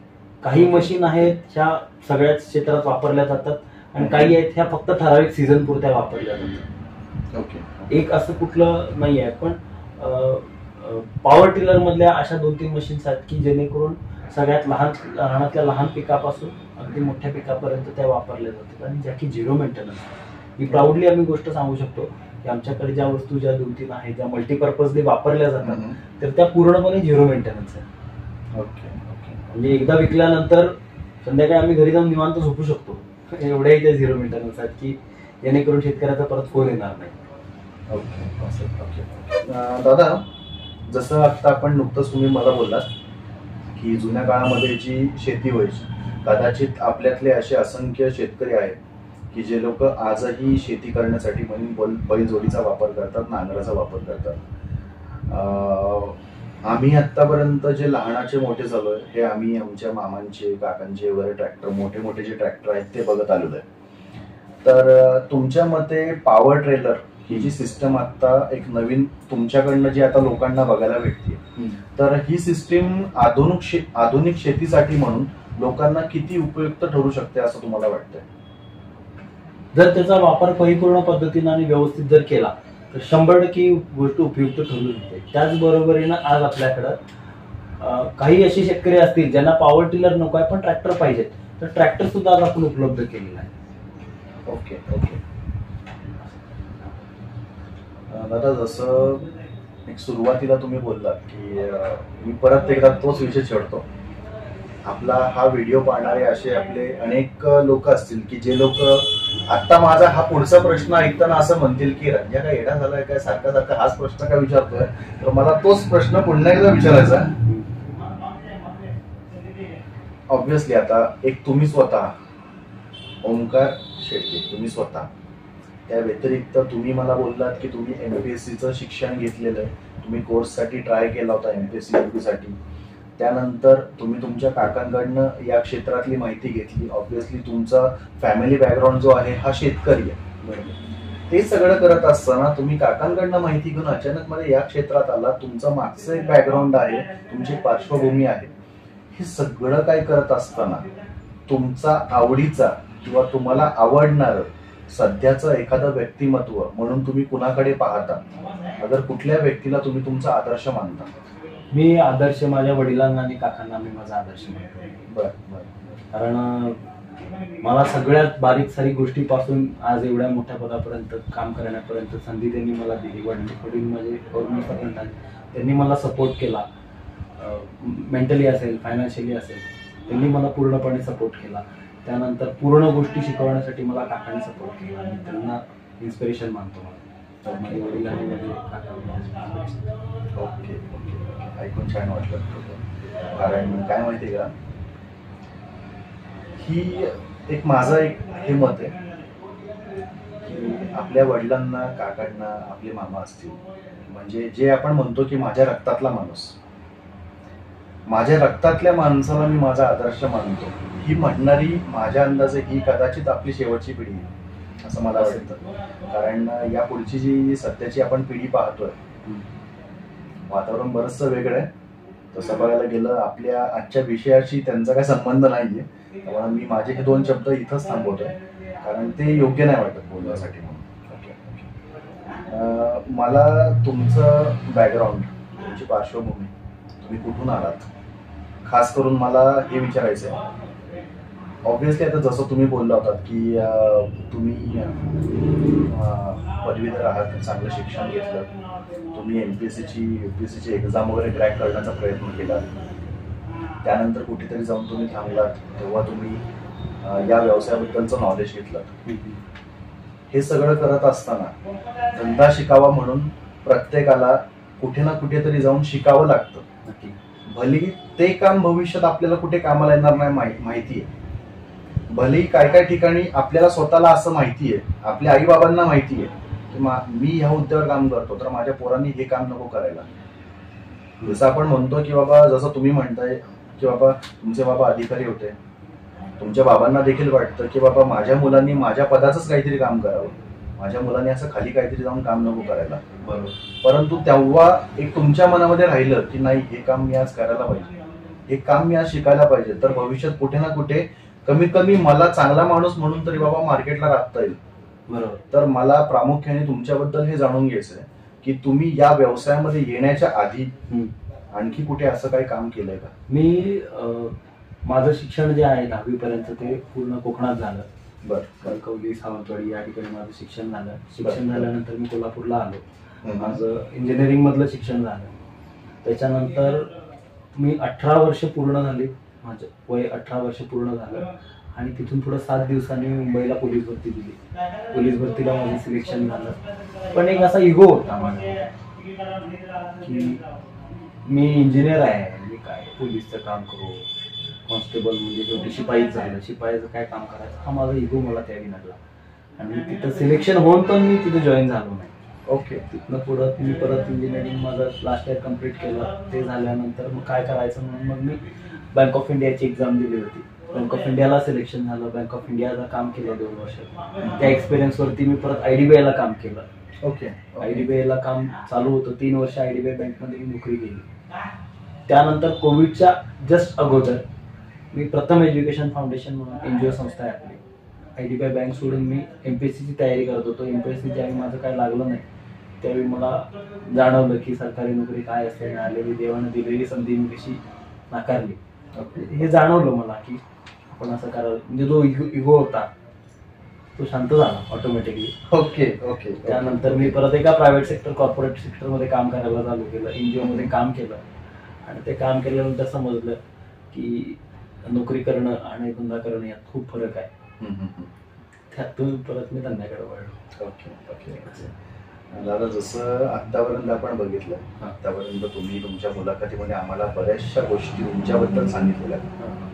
मला ही गोष्ट आवडीने जाणून घ्यायची, ती म्हणजे तुम्ही तुमचा व्यवसाय जेव्हा सुरू केलात, तुम्ही तुमचा हा व्यवसायाचा प्रवास जेव्हा सुरू केला तेव्हापासून ते आज तागायत तुम्हाला कोणी कोणी एक चांगली साथ दिली आहे, कोणी कोणी तुमच्या मदतीला धावून आलंय. तुम्हाला आपल्या या व्हिडिओच्या माध्यमातून त्यांची नावं घ्यायला आवडतील का? अगर त्यांच्याबद्दल काही गोष्टी बोलायला आवडतील का? असे बरेच व्यक्ती आहेत जसं की मी म्हटलं माझं इन्स्पिरेशन माझे वडील आणि माझे काका आहेत, मी तात्या म्हणतो त्यांना. बरं. तर त्या लोकांनी मला खूप साथ दिली.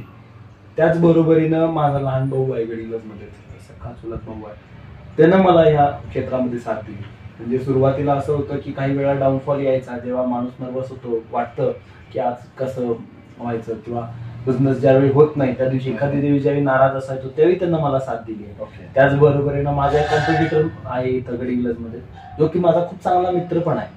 बर बर. म्हणजे जरी आमच्या दोघांमध्ये कॉम्पिटिशन असलं तरी ते आमच्या शटरच्या बाहेर गेल्यानंतर ज्यावेळी आम्ही आमच्या धंद्याच्या ठिकाणाहून बाहेर येतो त्यावेळी आम्ही जेव्हा बाहेर भेटतो त्यावेळी आम्ही चांगले मित्र म्हणून भेटतो. तर अडीअडचणीत मला त्या व्यक्तीने सुद्धा खूप साथ दिलेली आहे.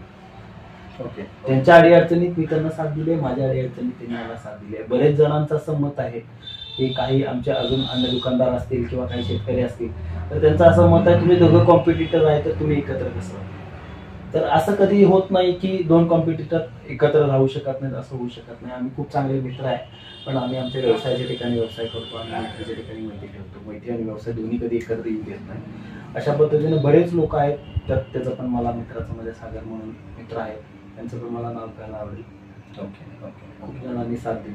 Okay okay okay. दादा जसं एक हिंदीमध्ये डायलॉग आहे बघा, खतरो के खिलाडी. ते आपण कुठलाही व्यवसाय करत असेल, रस्त्याने जात असेल, आपण बाईक चालवतोय, कार चालवतोय, एक मोमेंट असतो की ज्या वेळेसला आपलं मन सांगतं की तिथे नको जायला. आपल्या डोक्यात भलतंच काहीतरी चालू असतं, मग डोक्यात हळूच आवाज येतो, आज कुछ तूफानी करेंगे. आपण आपल्या व्यवसायामध्ये आता तुमचं शोरूम आहे, तुम्ही बरेचसे ट्रॅक्टर वगैरे तुमच्या शोरूम मध्ये आणून ठेवलेत विकताय वगैरे. हे सगळं करत असताना अचानक मध्ये कुरघोडी डोक्यामध्ये येते, काहीतरी करून बघूया. मला एक हा गमतीचे माझा प्रश्न राहील, तुम्ही तुमच्या या व्यवसायामध्ये अशी कुठली गोष्ट केली आहे का, किंवा असं कुठलं वस्तू नवीन विकत आणली आहे का की ज्यातून तुम्हाला आजपर्यंत असं वाटतंय की त्यावेळेसला बाबा मी धोका पत्करला होता. अगर एखादी गोष्ट विकत घेताना तुमच्या मनात असं कधी आलं असेल की बाबा यातनं भविष्यात मला काही ना काही धोका होऊ शकतो, असं तुम्हाला या गोष्टीबद्दल काय बोलायचं आहे? असं नाहीये, पण असं कधी वाटलं नाही की ह्या गोष्टीमुळे मला धोका होऊ शकतो, कारण तेवढा स्वतःवरती विश्वास आहे की जरी काही कुठलीही सिच्युएशन आली तरी ते आपण सहजरित्या हँडल करू शकतो, तेवढा आत्मविश्वास स्वतःवरती आहे. पण अशा बऱ्याच गोष्टी घडल्या की आज एकदम अचानक मनात आला आणि ही गोष्ट करायची तर ती त्या दिवशी करून मग पुढचा मागचा विचार न करता त्या गोष्टी केल्या. काही डील्स अशा झाल्यात की ज्यामध्ये आम्ही पुढचा मागचा काही विचार केलेला नाही आहे आणि मनाला वाटलं म्हणून ते केलं. त्यानंतर काही मशीनचे बिलिंग्स असे झाले की आज वाटतंय पुढे विकलं जाईल नाही जाईल, मार्केटला काय रिस्पॉन्स येईल, तो मशीन कसं चालेल काय चालेल काहीच माहित नाही. पण वाटलं एकदा की ट्राय करून बघावं आणि ते केलं आणि ते एवढं चांगलं सक्सेस झालं, त्याचा चांगला रिझल्ट आहे. ओके.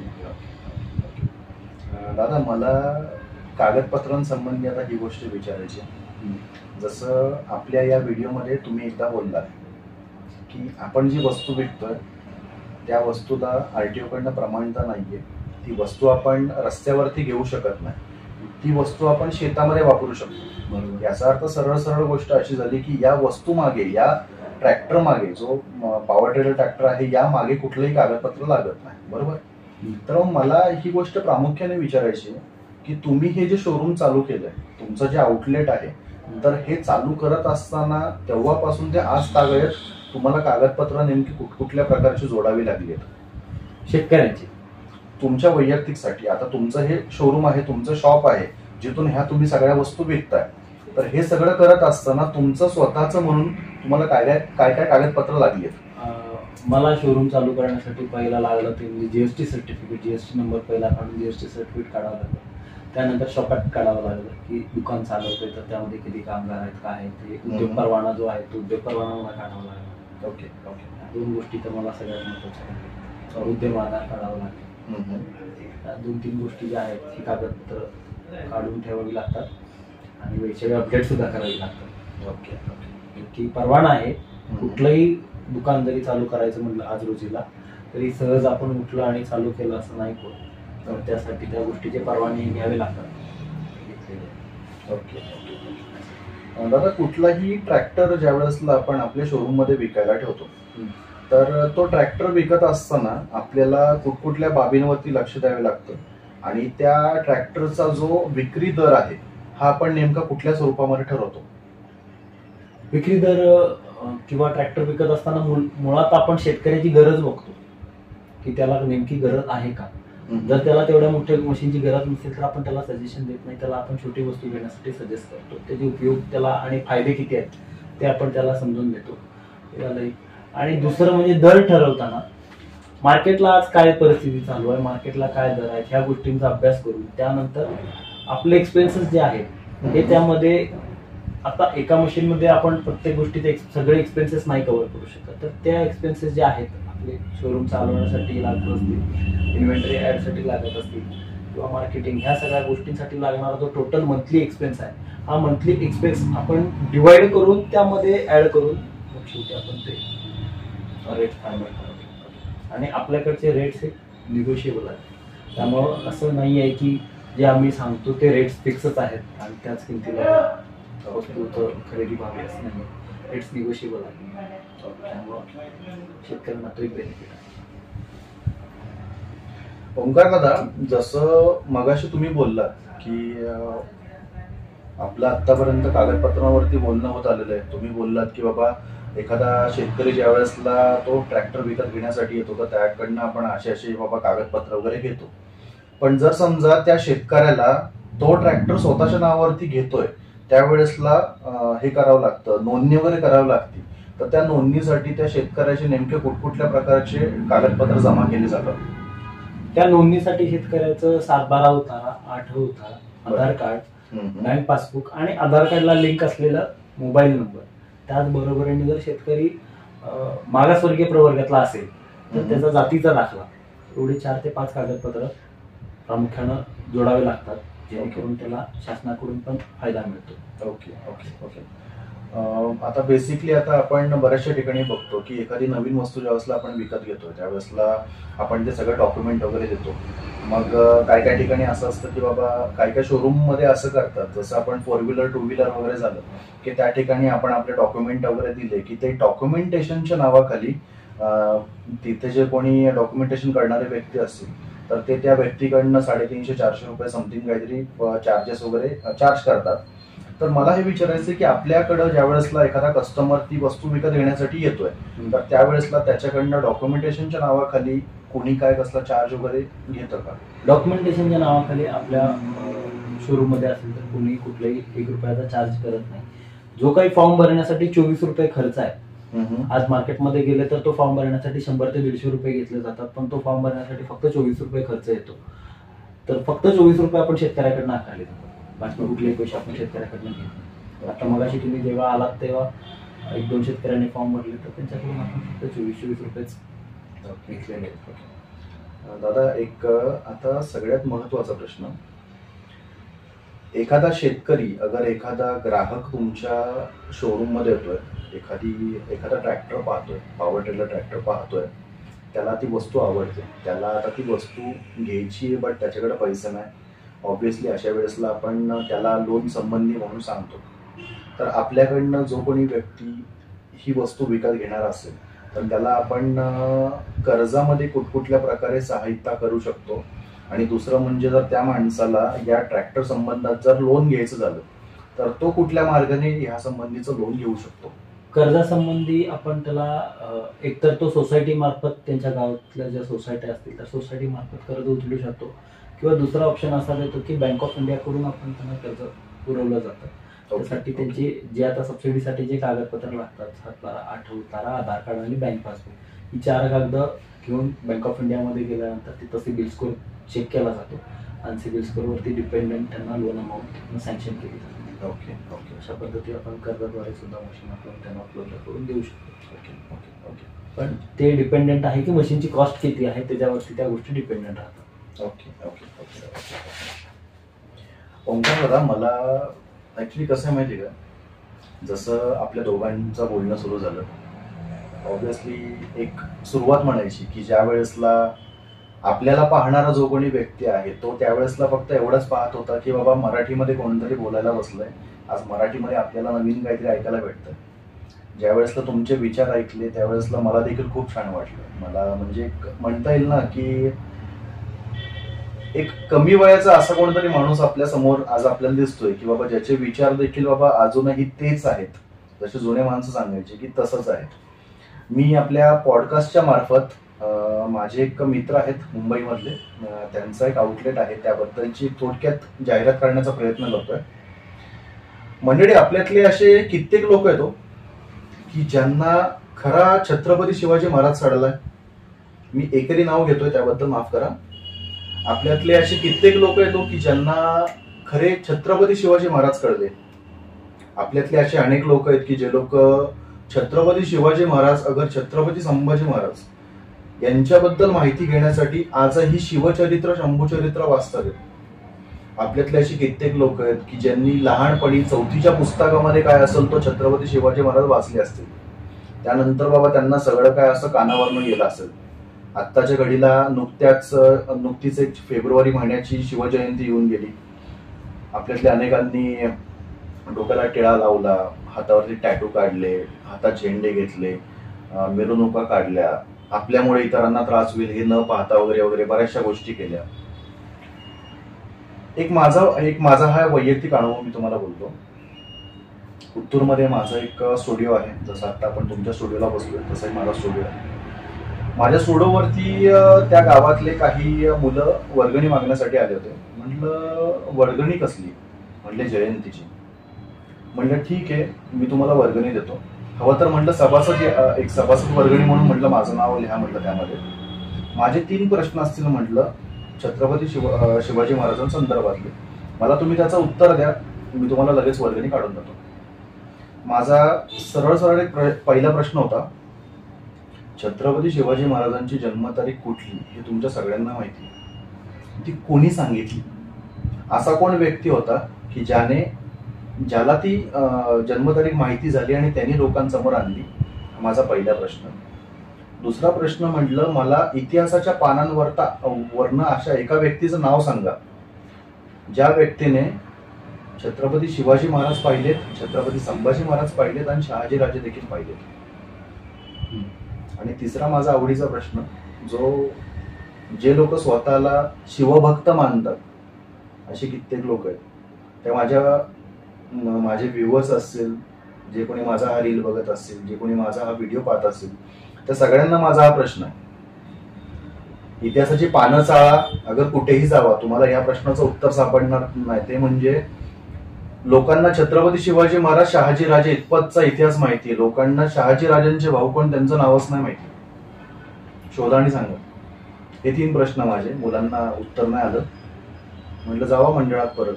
मी तिथं येऊन म्हटलं उत्तर पण देतो आणि म्हटलं तुम्हाला तुमची दक्षिणा पण देतो. यापर्यंत आत्ताचा आपला मावळा घेऊन बसलेला आहे. आपल्या मुंबईतल्या जोगेश्वरी ईस्टला एक रूपांतर नावाचं एक आउटलेट आहे.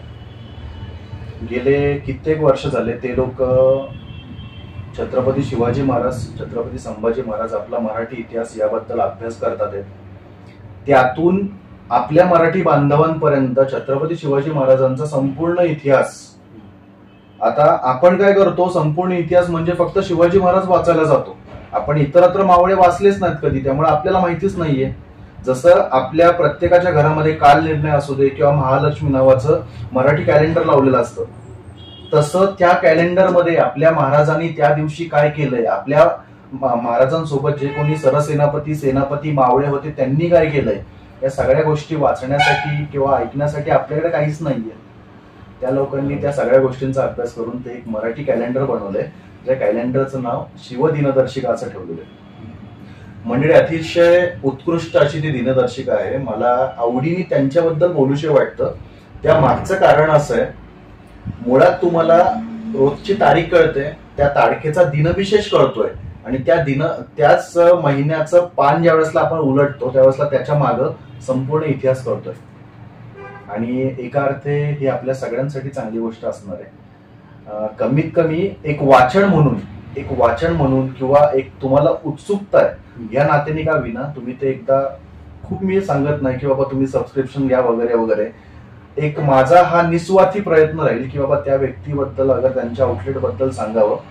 इव्हन दो रूपांतर आणि मी आमच्या दोघांची गाठभेट अशी ओपनली झालेली नाहीये किंवा आम्ही एकमेकाला जास्त ओळखत नाही. इंस्टाग्राम वरती रील बघत होतो, आउटलेट समोर आला, मेसेज केला, समोरने एक ताई बोलल्या, आराधना की काय नाव त्यांचं, त्यांच्याशी व्हॉट्सअपवरती काय असेल ते चॅटिंग झालं, त्यांच्याकडनं सगळ्या गोष्टी समजून घेतल्या, ऑनलाईनमध्ये ऑर्डर केली. त्यांनी ज्यावेळेसला ऑर्डर मला पाठवली त्यावेळेसला त्यांच्याकडनं म्हणणं असं होतं की दादा तुमच्या भागात आम्ही पहिल्यांदाच पाठवतोय म्हणून वस्तू. म्हणजे यावरनं मी देखील समजून गेलो की बाबा आपल्या भागामध्ये फक्त टिक्का लावल्या व्यतिरिक्त शिवभक्त कोणी नाहीये की बाबा ज्याला खरोखर इतिहासाबद्दलची आवड आहे. एक मंडळी माझ्या या पॉडकास्ट मधनं, या व्हिडिओ मधनं मला तुमच्या सगळ्यांना फक्त हे सांगायचंय की जर खरोखर तुम्हाला छत्रपती शिवाजी महाराज, छत्रपती संभाजी महाराज अगर त्यांचे मावळे सेनापती, सरसेनापती अगर वीरगळ यांचा जर पूर्णपणे जर अभ्यास नोंदवून घ्यायचा असेल तर तुम्ही अवश्य रूपांतर यांना संपर्क करा. आणि अगदीच आपण ओंकार दादांशी बोलतोय आता, ओंकार दादांचा आपण पॉडकास्ट घेतला, खरोखर आपल्याला बऱ्याचशा गोष्टी माहिती पडल्या. इव्हन दो तुमच्याशी बोलता बोलता मला आज नेमकं खरोखर पॉवर ट्रेलर ट्रॅक्टर काय त्याबद्दलची एक्झॅक्ट माहिती कळाली. आणि मंडळी एवढं बोलून मी आपला आजचा हा व्हिडिओ इथेच थांबवतो. धन्यवाद दादा, धन्यवाद, थँक्यू.